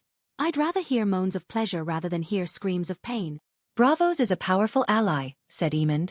And so do the Velaryons. When the time comes, she'll be useful. I doubt the Velaryons will support us. Rather us than bastards. Kids these days. Third POV. In the darkness of the night, a man held a little girl's hand as they passed through the storm that raged outside Driftmark. It was the Sea Lord and his daughter, trying to reach Vagar's nest, while everyone was asleep. No one would have suspected them to try this, especially when the storm is raging outside. "Come, daughter," said the Sea Lord. "You need to claim your mother's dragon before anyone else." "Father, I can't," the girl said. "It's cold." "You can do it," said the Sea Lord. Suddenly, when they reached Vagar's nest, the dragon itself let out a loud roar that scared the Sea Lord shitless. He stopped for a bit, but then he gathered his courage and walked towards the dragon. When he arrived, he heard sounds, shouts more like, "Dohairas! Dohairas, Vagar!" Someone shouted using High Valyrian. "Likiri! Likiri!" Sea Lord realized what that someone was doing. He quickly walked towards the dragon with her daughter, but it was too late. Under the storm, Vagar flew away from her nest, sending a huge wind current to him, knocking the Sea Lord and his daughter down. "Ow!" the daughter wailed. "Stand up," said the Sea Lord. He watched as Vagar brought the unknown rider around Driftmark, circling the place a couple of times. It seems he was too late. When the Sea Lord entered the castle once again, he saw a couple of boys blocking the entrance of the gate. Vagar just landed in front of the castle, and from her back, a boy climbed down the ropes of her saddle. When Vagar flew away, the boys that blocked the entrance shouted something to the unknown rider, and they rushed towards the rider, seemingly wanting to beat him up. "What's happening, father?" asked the little girl that was grabbing his arm. The Sea Lord shushes her, trying to not be noticed. After that, he sneaked inside the castle, as if they had never been outside. Maegor stood in the middle of a crowd of Targaryens and Valerians. The storm was raging outside, the fire crackled from the fireplace, and a tense atmosphere filled the room. Maegor's cousin Aemond was sitting on a chair, with a maester in front of him, stitching his damaged left eye carefully. "It will heal, right, maester?" asked the queen beside him, seemingly trying to hold her tears. "The flesh will heal," said the maester. "But the eye is lost, your grace." The queen stepped out of the maester's hearing range as she tried to control her sobs. She covered her mouth, trying to process what had happened to her son. The door of the hall suddenly opened, and Lord Corlys, Daemon, and Princess Rhaenyra entered the place, rushing through the crowd. "Jace? Luke? Joffrey?" she called. She saw her sons in the corner of the room, all bloodied. Her eyes widened, and she rushed towards them, checking her condition. "What happened?" she asked. Lucerys answered her. "Aemond attacked me." "Lies!" screamed Aemond. "They attacked me." "No, you stole my aunt's dragon. It was mine to claim. You surrounded me. You tried to kill Joffrey. You slashed my eye." "Silence!" the king screamed. "Aemond, tell me the truth, boy." "I claimed Vagar," said Aemond. "But these boys blocked my path towards the castle. They ganged up on me." "They are just kids, your grace," the princess argued. "It's a children's quarrel." "My son lost an eye," the queen countered. "And you call it a children's quarrel?" "Stop," the king commanded. "Jace, why did you attack your uncle?" "Joffrey called us," he answered. "He said that Aemond had punched him on his way to Vagar. He blocked my path." "Enough!" shouted the king once again. "Must you use violence, your own kin?" "Your grace." Maegor suddenly spoke up, turning all the attention to him. "Forgive me for the interruption, but I believe that I saw someone else entering the castle right before the event happened." "You saw what happened?" asked the king impatiently. He shook his head. Well, technically he knew what had happened, but he saw the Sea Lord going out, and the Sea Lord used his name to try to get dragons, so he was thinking of ratting him out. "No, your grace, but I believe the Sea Lord saw it." The eyes turned to Irio Antaryon, who was standing in the corner with his daughter. The king frowned at the information. "Is it true?" "We did, your grace," he said, seemingly calm. "We saw it." "What were you doing outside?" asked Lord Corlys suddenly. We wanted to see the dragon," said his daughter suddenly. "Father insisted." The king frowned even more, but he ignored it for now. "What do you see? Who strikes first?" The Sea Lord was calm. "I saw the three boys attacking the prince, your grace. When the dragon flew away, they started to rush towards the prince, but I saw no knives in their hands. I thought it was just a mere children's quarrel, but if I knew better, I would have intervened." The king nodded. "Thank you for being honest with us. I would not question why you are outside at this late night." "Thank you, your grace." The king then turned towards the princess again. "Jace, you dare lie to me, your grandsire, your king?" "It's true. Joffrey was attacked by Aemond before he claimed Vagar." Lucerys defended. Jace then suddenly whispered to the princess, and the princess widened her eyes. She stood up straight, and stared at her father. "Your grace, it seems Prince Aemond had thrown vile insults against my son Joffrey. Of course, My sons had to defend themselves from the insults that came from the prince's mouth. Using a knife? The queen argued. Alicent, the king warned. He turns towards the princess. What did he say? He called us bastards, said Jace. Your grace, my son, is to inherit the Iron Throne someday. The princess continued. This is the highest of treasons. The king went silent for a minute. Where did you hear that insult, boy? It was the typical yard insult, your grace, it's nothing. The queen interrupted. Aemond. The king ignored her, continuing to stare at the one-eyed Aemond. Where did you hear it? Aemond didn't answer for a second, before speaking. Everyone knows, father. Just look at them. The king could only turn to the three sons, but didn't say anything. You must cease all of this quarrel at once, he shouted. We are family. Say your goodwill to one another and be done with it. Your father, your grandsire, your king commands you. The king then turned around, walking towards the exit of the room, but suddenly, the queen continued. It's insufficient, the queen argued. Aemond has been damaged permanently. My king, you give no punishments towards the ones who have done it? The king turned around again, seemingly tired of all this crap. What would you have me do, Alicent? There is a debt to be paid, said Alicent. I shall have one of Rhaenyra's sons' eye in return. Loud whispers started to break in the crowd, with the king seemingly gobsmacked by his wife's words. My dear wife. He's your son, Viserys. Alicent pleaded. Do not allow temper to cloud your judgment, said the king. This matter is done, Alicent. Do you understand? Alicent stared at the king for a second, before nodding. The king turned around again, trying to reach the exit. But suddenly, out of impulse, the queen rushed towards the king. She pulled the dagger that resides on the king's wife, knocking him down, and rushed towards Lucerys Valerion. The king's guard is on high alert. The ladies moved away from the queen, and shouts continued to echo inside the chamber. Maegor saw the king coughing up some blood as he fell. The Lord Commander of the king's guard quickly helped him stand. But Ser Harold was also shouting at Ser Criston to not support the queen's action instead of helping her. No one stood in the queen's way. Well, no one except Maegor. He was right in the middle of the two women, seemingly sandwiched by the tension that is continuously rising. Alicent! The king shouted as he tried to stand up. Alicent, stop this at once. Maegor, stop her. As Alicent tried to get past me, Maegor blocked her path towards the princess. The Valyrian dagger stabbed his left palm, passing through his very hand. The blood dripped to the ground, seeping through the cold stone floor below. Unhand me, Lord Maegor, the queen commanded. As queen I command you to get out of my way. I understand your peril, your grace, but this is not proper. Maegor said calmly. Your children are watching, your father is watching, the Sea Lord of Bravos is watching. This is not how the Queen of the Seven Kingdoms should behave. They hurt my son, the queen argued. What would you do if your betrothed were hurt instead of Aemond? Sit tight and accept the king's decision. Like I said, I understand your peril. Maegor continued. But taking the young boys, I will hardly bring back Aemond's eye. The queen sobbed in front of Maegor as she calmed down. She took a step back, realizing that she had stabbed Maegor's palm deeply. He quickly closed the wound using a cloth that he kept in his pocket, trying to stop the bleeding. A debt must be paid sooner or later, said the queen calmly. You've gone too far, the princess suddenly said, venom laced in her words. Queen Alicent's head snapped towards the princess. What have I done but what was expected of me? Forever upholding the kingdom, the family, the law. While you flout all to do as you please. Where is duty? Where is sacrifice? All trampled by your pretty feet. Your grace, calm down, Maegor said to the queen. And now you take my son's eye, the queen screamed. And to even that you feel entitled. The princess scoffed. Exhausting, wasn't it? Hiding beneath your cloak of self-righteousness. Princess, I implore you to not speak any longer, Maegor said sternly. The princess once again ignored Maegor's words, and she continued. But now they see you as you are. The queen rushed towards the princess. Her hand raised the dagger towards her. Maegor once blocked her. He held her two arms and stopped her advances. Seize this madness at once, the king shouted. See me as I am? The queen laughed again, ignoring the king. No. Everyone has finally seen your sense of entitlement. I am doing my duty. Yet here you are, destabilizing your own throne as you birthed these three abominations to this world. Enough!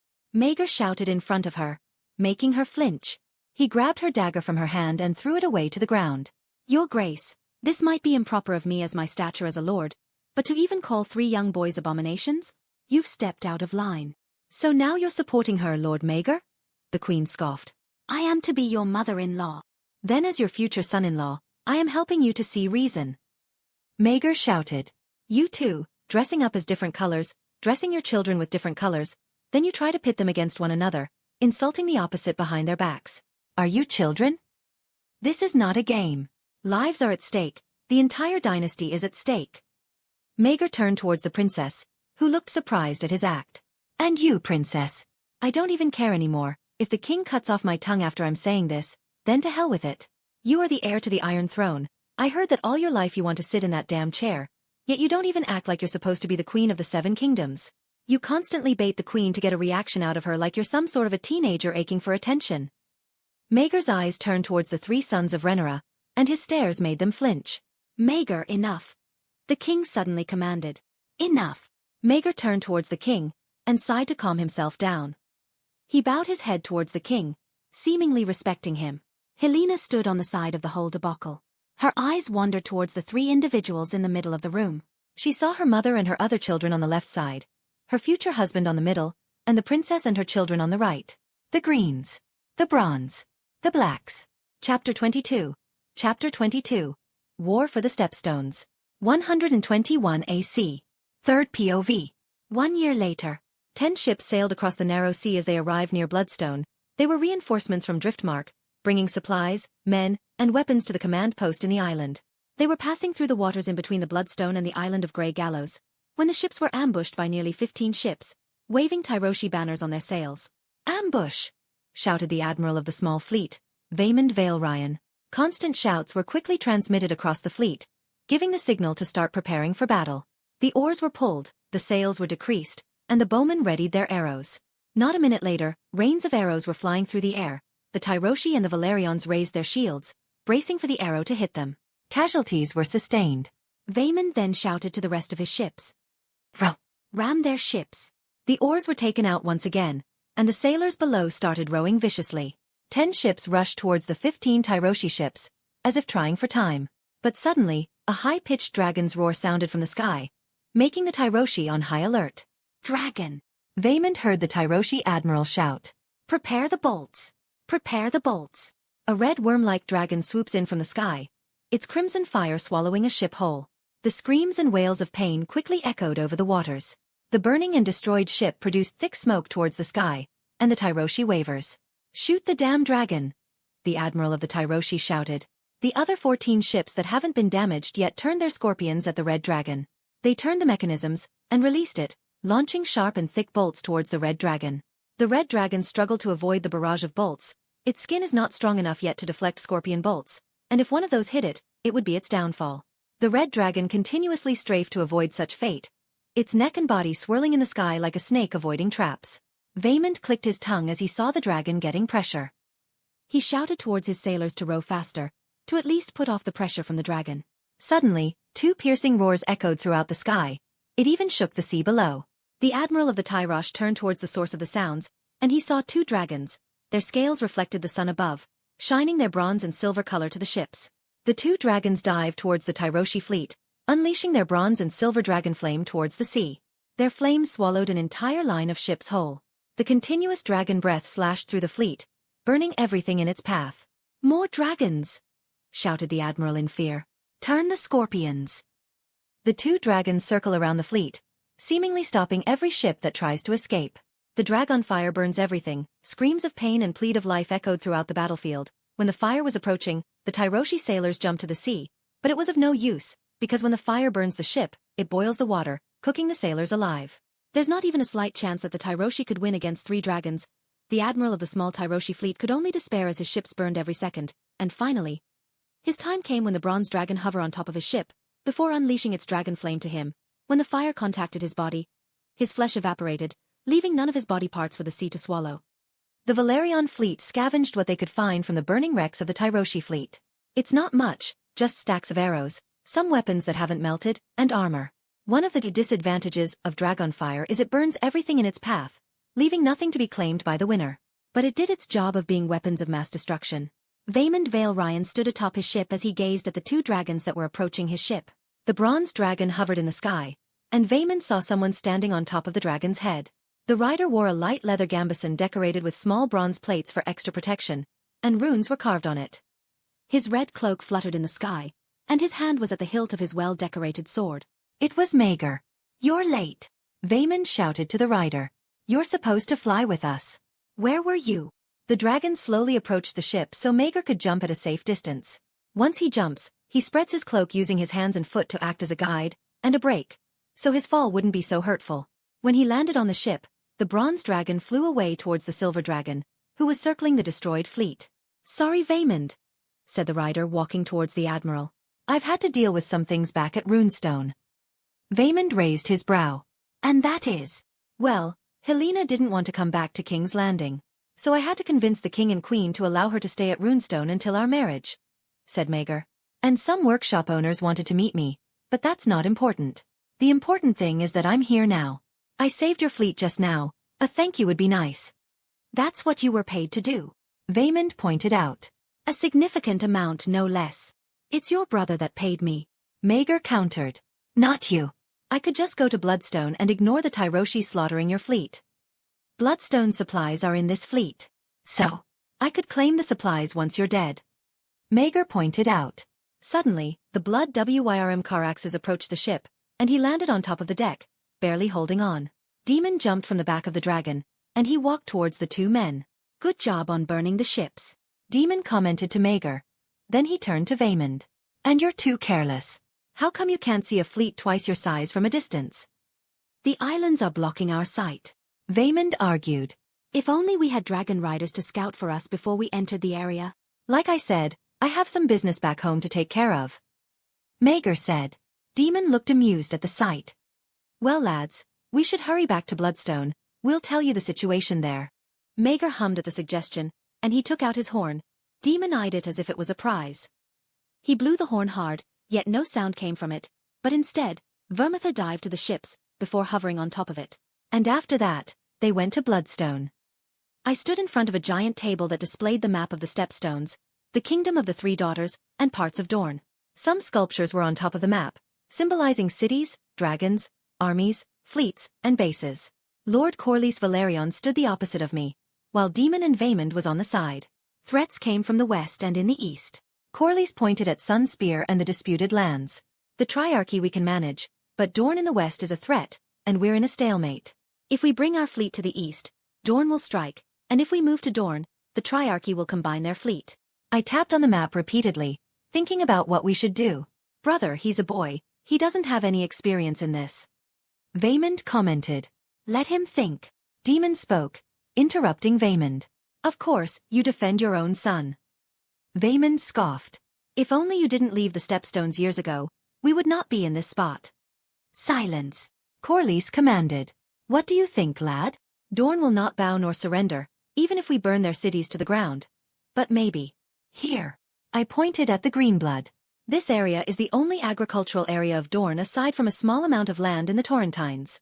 If you could move your fleet to raid the coasts of Dorne, stopping their trade and fishing, and burn their fields and cattle using a dragon, maybe we could play the long game with them." "Long game?" Corlys frowned. "Starve them," I said. "You and I both know that Dorne will not give up. So we'll force them to make a treaty with us one way or another." "And what about the Triarchy?" Vaemond pointed out. "If we move our fleet towards Dorne, they'll have time to gather a massive fleet." I kept thinking. As far as I know, the Triarchy is a fragile alliance, a friendly farce, but the bitter rivalry still exists somehow.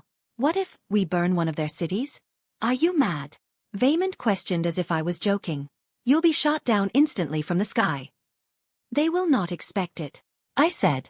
"Dorne will give them information that your fleet is surrounding the shores, while Daemon's dragon is burning their fields. Now we made sure that we left none alive from the ambush before, so I suspect no one would know that I'm here.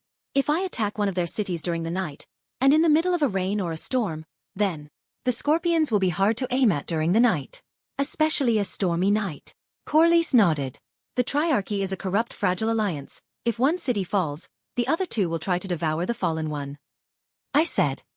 "And they value their men. That's why you only see Sellswords and mercenaries fighting in the Stepstones."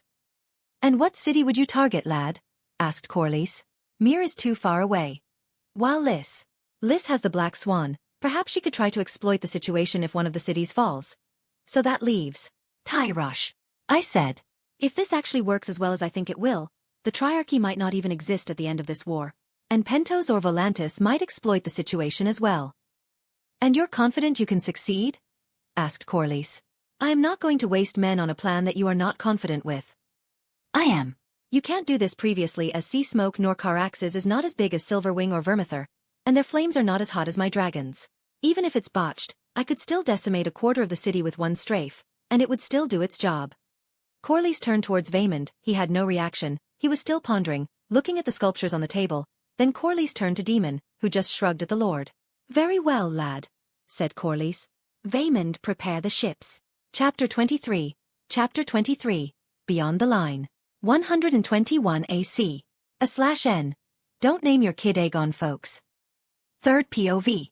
Prince Corin Martell stood inside a cave near the south coast of Dorne. He was looking at the map of the Stepstones and the disputed lands, where all kinds of sculptures were on it, symbolizing positions of interests and enemies. Inside the cave are also a bunch of soldiers, some guarding the outside, many on the inside, giving food towards the small folk that evacuated with them. There have been sightings of Prince Daemon near the Greenblood with his blood WYRM, so as a countermeasure, the prince commanded that anyone around the area is to be evacuated, including Sunspear, Planky Town, God's Grace and Vaith. Suddenly, a messenger came towards him, his face pale and sweaty, as if he risked his life to deliver the news that he was about to report. "My prince, the Valerion fleet have moved," the messenger said. "They're patrolling around the Summer Sea, raiding every village at the south coast of Dorne. Strangely, they spared the small folk, but they burned their boats, houses, and took their food stocks. The refugees are coming to Sunspear." The prince could only frown. "They spared the small folk?" "Yes, my prince." The messenger nodded. "Strange," the prince hummed. "Evacuate the refugees to one of our caves. Make sure you're not being followed. Maybe they're doing this because they want to see where we are hiding." The messenger bowed. "As you command, my prince." The messenger was about to go, but then the prince stopped him. "Wait." The messenger turned to the prince once again, and waited for the prince to speak. "Where are the scouts? Have they seen Daemon's dragon?" asked the prince. "No sighting of the dragon for now, my prince," said the messenger. "But scouts suggest that the sky is awfully quiet, perhaps because they're anticipating the storm that's brewing on the Summer Sea." Corin frowned more deeply instead of sighing in relief. "Right. You can go now." The messenger then left, leaving the prince alone. Corin's gaze turns towards a sculpture of a red dragon on top of Bloodstone, seemingly reminding him of the Fourth Dornish War, where Morian Martell tried to invade the Stormlands by sea, yet a day was all it took for Vhagar, Vermithor the Bronze Fury, and Caraxes the Blood WYRM to burn all the ships that Dorne worked so hard to gather in a year. Never again. A red dragon flew over the river of the Greenblood.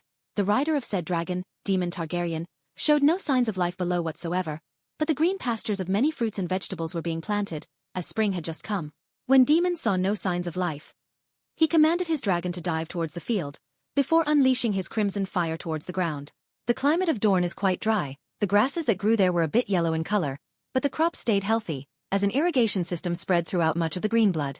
But when the fire hit the dry grasses, added by the fact that Dorne has mild winds, the fire quickly spread. Caraxes tore a path of destruction as his breath charred the fertile soil below as thick black smoke rose to the air. While there was almost no sign of life, there was still some cattle that was left behind. The dragon flew above villages, and Daemon also commanded him to burn the place to the ground, with the cattle and all. Daemon scoured the Greenblood, burning every single field and villages he could find, leaving none undamaged. A trail of smoke and fire could be seen from afar. Small folk from the villages on the hills and mountains could see the path of destruction that the dragon made, and they could only curse the Targaryens for that. Yet at the sight of this, Daemon has a flat face, showing no signs of pity, nor hesitation, nor disgust. When Daemon arrived at God's Grace, Caraxes landed atop the castle. Again, it was empty, seemingly knowing that Daemon will visit this castle near the Greenblood. The rogue prince was a bit bored at the lack of fighting from the opponent, and his hands were seemingly aching for a fight. So he commanded his dragon to take off, before breathing fire to the castle. Some of the stones were charred, some were even melted, the wood quickly burned and spread throughout the castle and its surroundings. Daemon then flew to the walls of the place, and he unleashed Caraxes's fire once again, leaving a gaping hole on the defenses of the castle. When all was said and done, Caraxes took off again, continuing to scour the Greenblood, burning everything on its path. Corin Martell could only clench his fists as his scouts stood in front of him, reporting what they had seen outside. The men looked like they had been fighting against fire, as their faces were all black, covered in ashes and dirt. He got reports on how Daemon was burning their fields and castle around the Greenblood, how he destroyed God's Grace, left a mark on Vaith, and how he burned the fields around the river, and the villages surrounding the castles. And where is he now? The prince asked calmly. He's patrolling around the Greenblood. With no resistance. The prince slammed his fist to the table, scattering the sculptures and map throughout the ground. The damages? He asked. No fields were spared, said the scouts, gulping at the suddenness of the prince's tantrum. The cattles were burned to a crisp. God's grace walls are destroyed. Do you know what this means? Asked the prince calmly. I do know what it means, my prince. The scout answered obediently. Corin took a deep breath. What of the refugees and the small folk? Supplies are on the way to the caves, my prince. But Sunspear only has food stocks that will last for 1 month if we're to keep supplying them. Send messages throughout the Lords of Dorne. Tell them to spare some food for the small folk and refugees in the east. It's risky, my prince, the scout commented. Daemon is patrolling around the safe routes, so the food will either go through the desert or the sea, but even then, the sea has. The Valerion fleet, I know. The prince cut him off. But there's a small coastal path west of seashore. That's our best bet. Again, my prince, the Valerion fleet is occupying the shores of. Then try to be discreet, the prince said in frustration. And send a message to the Triarchy. Tell them to assemble their fleet faster. We won't hold much longer if this keeps going on. The scouts bowed. As you command, my prince. Corin sighed deeply as the scouts left. He turned his gaze towards the entrance of the cave, and he saw the sight of the summer sea, with dark clouds brewing far away from the coast. Besieged in our own lands, he muttered to himself, seemingly insulting himself. Perhaps I'll become like Morian, destined to be mocked by generations to come. Chapter 24. Chapter 24. Night of Terror. 121 AC. A Lyseni fleet was traveling through the Stepstones to quickly regroup with the rest of the Triarchy fleet in Tyrosh, but they were caught up with the storm. It was a strong storm. The waves swallowed the smaller ships whole. Thunder sprang from above, hitting the sea below, and the wind almost tore off the masts and sails if not for the steadfastness of the sailors. To put it simply, they were fighting for their lives. The admiral was in a bit of a panic as he saw the smaller ships were swallowed by the sea. Every hour, 1 or 2 ships sunk, decreasing the total ships that would hold the Triarchy's grand fleet.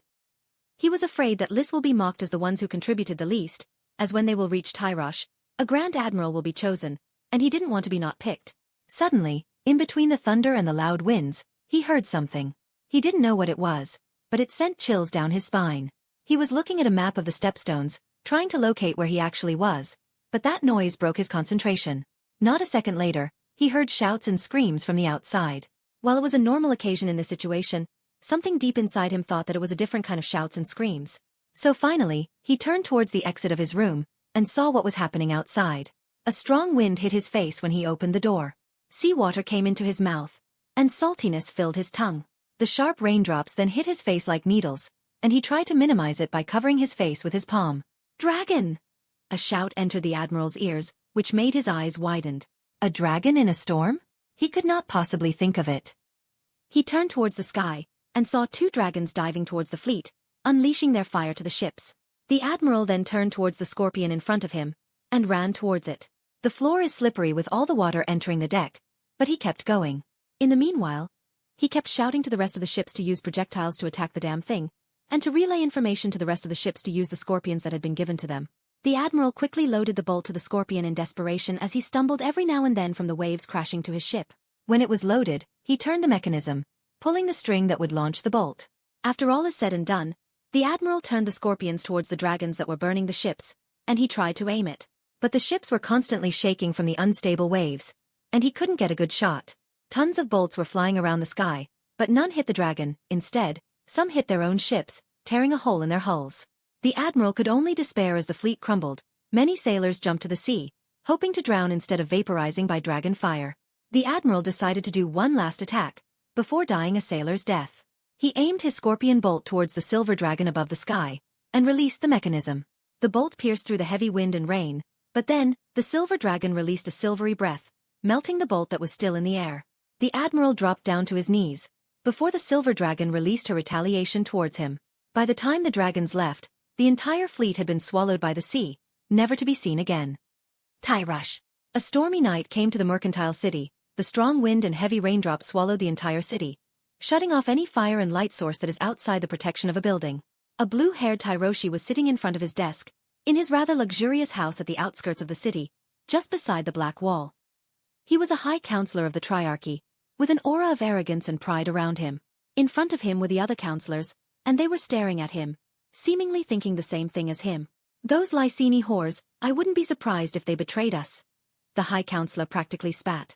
This is our only chance to kick those Targaryen bastards out of the Stepstones, yet their fleet hasn't arrived yet.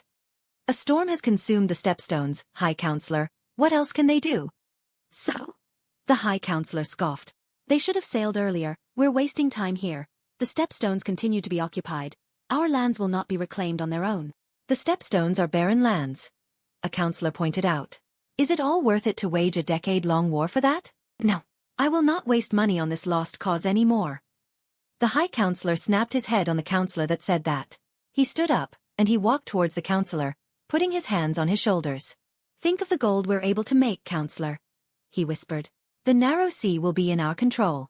Bravos and the West would need to pay tolls to pass the Stepstones, and we'll be even richer. And made an enemy out of every free city that has trade routes here? The counselor scoffed. Volantis, Pentos, Bravos, and don't forget our ally Dorne. We cannot risk their enmity, even our fleet. Our fleet will crush them, the High Counselor pointed out. They only occupied one city each. We are an alliance of 3 cities. And what if those cities allied with each other to extinguish us? The counselor scoffed. Your greediness will become our downfall. I'd rather have a treaty with them, pay them a significant amount, and tell them to leave. I'm sure they've realized that occupying those lands are not worth it. If we suggest this to the other counselors of the other 2 cities, Tyrosh will be mocked as cowards. Others countered. I'd rather be cowards, rather than see all that we built be destroyed by dragonfire. They will not burn us, the High Counselor stated. The Scorpions will make sure of that. Those weapons are not a guarantee. All of you should know that, the counselor shouted towards the others. The High Counselor looked at the other counselor in the room, and they had this understanding look in their faces. Suddenly, the High Counselor pulled out a knife, and slit the defiant counselor's throat, killing him instantly. His body dropped towards the table, his blood gushing out from his throat, tainting the expensive-looking table. The High Counselor wiped the blood from his knife, and said to the other counselor, kill his family, and send letters to the other cities, that Tyrosh needed to replace a counselor. When they looked outside at first, they saw nothing, but the city was burning rather badly, even though a storm was going on. But then, they saw a stream of silvery and bronze fire coming from the sky, carving a path of destruction below. Ring the bells, said the High Counselor with an awfully quiet voice. When the other counselor saw his face, they saw that fear was written all over his face. Ring the bells. What the hell are those Dornish people doing? They said that only one dragon was on their side. Yet I see 2 dragons burning our city. Atop a bronze dragon in the Tyroshi sky, Maegor sat on the dragon's saddle, controlling the beast as he unleashed his fury towards the city below. While the storm was raging on, the dragon was seemingly not bothered by the wind or the rain, and the fire kept burning, steam rising when the raindrops hit the dragon flame. Dracarys, Vermithor! Maegor shouted, and the dragon obeyed. A pillar of bronze fire was unleashed from Vermithor's mouth, burning the luxurious houses of the city. From afar, the silver dragon saw that Vermithor was burning the city, and Silverwing followed it. She burned the city with her silvery fire, but unlike Vermithor, she was not targeting a building specifically, she was just burning the place to the ground. Vermithor and Maegor then flew towards the walls, where the Scorpions were starting to be manned. When the dragons weren't breathing its fire, they were seemingly hidden by the darkness of the night even though they were humongous beasts, with only few that had keen eyes could see them. The Scorpions tried hard to find their targets, but the wind disturbed the soldiers' ability to aim, and the night was dark. Vermithor then unleashed his flame towards the line of Scorpions, burning everything in its path. Except for the black dragonstone that protected the inner walls, everything melted, from flesh to steel. While Vermithor was attacking the defenses, Silverwing continued to burn the city to the ground. No arrows could hurt her because of the wind and the rain. No bolts could kill her as Vermithor burned all of them. There was seemingly no chance of fighting back. Maegor jumped from Vermithor towards the black wall. When he landed, he passed through the burnt corpses, the melted steel, and he stood at the edge of the wall, watching as the 2 dragons burned the city. He had this look of pity in his eyes, his red cloak fluttering from the wind, his bronze armor wet from the rain. As they say, he hummed. The night is dark and full of terrors. Chapter 25. Chapter 25. The 3 Whores. 122 AC. Bloodstone. As Maegor reached his 15th name day, the war on the Stepstone still rages on. Well, rages on is a strong word on the situation that he's in. It's been a year since the siege of Dorne started. The Valyrian fleet continued to raid the coasts of Dorne, Even some ships reached the Torrentines and also raid there, and Corlys got many spoils, from expensive carpets, some Dornish wine, to rare hawks that can only be captured in the mountains of Dorne. Meanwhile, Daemon has practically burned their entire fields and cattles. The areas of the Greenblood have become a waste, charred dirt, rotting corpses of cattles, and a dry irrigation system. It was simply devastated. Scouts of Lord Corlys have reported massive exodus on the deserts, as they saw the small folk were extremely malnutritioned, and more kept dying on the sands of Dorne. But there were no signs of surrendering. Maegor stood in front of the planning table with Lord Corlys, Ser Vaemond, and his father Daemon. They decided to keep up the pressure in Dorne, and will wait for a couple of months to see if they want to surrender. What of the 3 whores? Asked Vaemond calmly. There was a big red cross on the location of Tyrosh, seemingly symbolizing the burning of the city about a year ago, while a question mark was beside the city of Lys. Tyrosh's government collapsed, that we know, said Maegor. The High Counselor of the Triarchy from Tyrosh possibly killed himself, or burned by my dragon's fire. The Cellsword Recalio Rindun has claimed the place, practically ruling with an iron fist. Then why aren't we claiming the city? Asked Vaemond. It's right there, minimal defenses, only drunk pirates are protecting it. Because Myr is coming towards it, said Maegor, pointing at a small ship sculpture near the waters of Myr. Lord Corlys' scouts saw that Myr was gathering a fleet quickly, hiring Cellswords from all over Essos to man it. Most of the ships are merchant ships and big fishing boats. And our fleet could easily destroy that kind of fleet, Vaemond pointed out. Maegor pointed out to Lys, then turned towards Daemon. Daemon looked at the question mark of Lys, and he shrugged. I've talked to the Black Swan. She's willing to cooperate. Corlys frowned. What will she do? She's close with an admiral of Lys, answered Daemon. She's been feeding him the temptation of conquering Tyrosh. In a couple of months, we'll hear Lys moving towards the city. And you're certain that she won't betray us? Asked Vaemond. She will gain everything in this move. Daemon continued. If the Triarchy collapses, she will control the city in all but name. The only thing stopping her to do that is because of some admirals and commander that disliked her.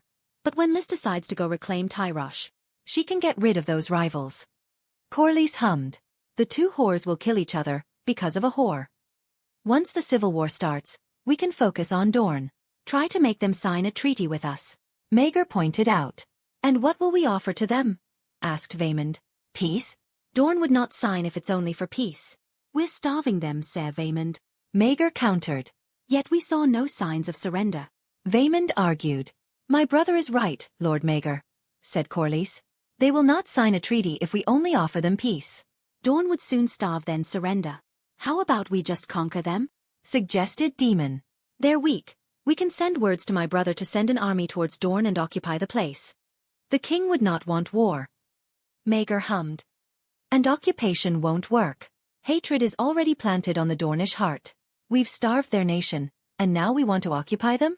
If we manage to occupy them, we need to watch out for poison drinks, or scorpions falling from the ceiling. Work with the lords to overthrow the Martells? Questioned Vaemond. Maegor shook his head. They're a loyal bunch. Except maybe the Ironwoods and the bandits of the mountains, but if we appoint them as the Warden of Dorne, I'm sure they'll be assassinated just the same as we will be if we're the ones who occupy them. The only way Dorne could unite with the 7 kingdoms is through marriage, not conquest. Then what do you suggest we'll do, Lord Maegor? Questioned Corlys. It feels that victory is within our grasps. We've successfully shattered the Triarchy. Yet Dorne. It depends on what you want to do in these islands, Lord Corlys. Maegor continued. Do you think it's worth it to occupy the Stepstones? These places are barren. The only thing that is worth it is it's a strategic place. You can place tolls on whoever passes, but that will lead to making more enemies, especially Bravos, Volantis, Dorne, Pentos. What he's saying is right, brother, said Vaemond. Do you want to stay here? Occupy these worthless lands. And what if the Triarchy reclaimed the Stepstones? Asked Corlys with a frown. The trade routes will be cut off again. Then we'll include it in the treaty, that no one shall claim the Stepstones, lest they want the entire force of the neighboring kingdoms and city to be unleashed upon them. Then for the last decade, we just wasted our time here. Corlys pointed out. Many resources have been consumed in this war, and you're asking me to return empty-handed?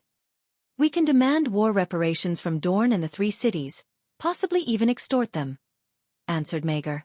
You will return with ships full of gold, and the glory of making Dorne starve, and be one of the men responsible for the collapse of the Triarchy. That is your glory, Lord Maegor, said Corlys murmured. Not mine. Lord Corlys stood up from the planning table and gazed upon the 3 men on the table. I will think about it. For now, let's focus on Dorne. Put more pressure on Prince Corran to ask for a treaty.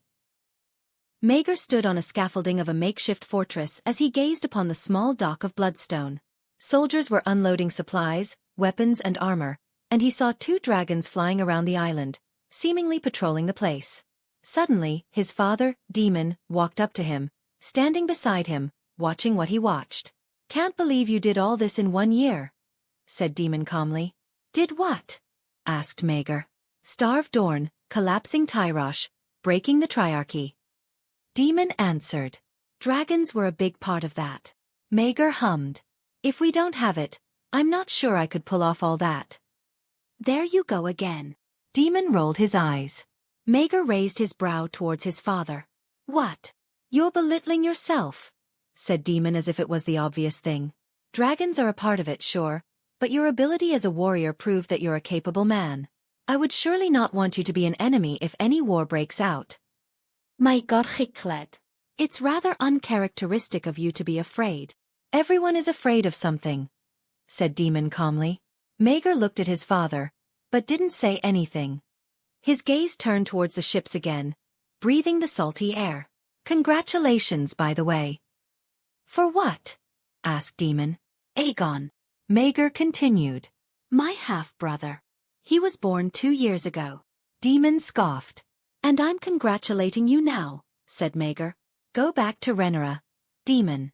I don't want my half-brother to grow up not knowing his father, like I once did. Daemon could only gaze at Maegor, his face not showing any expression. I'm still needed here.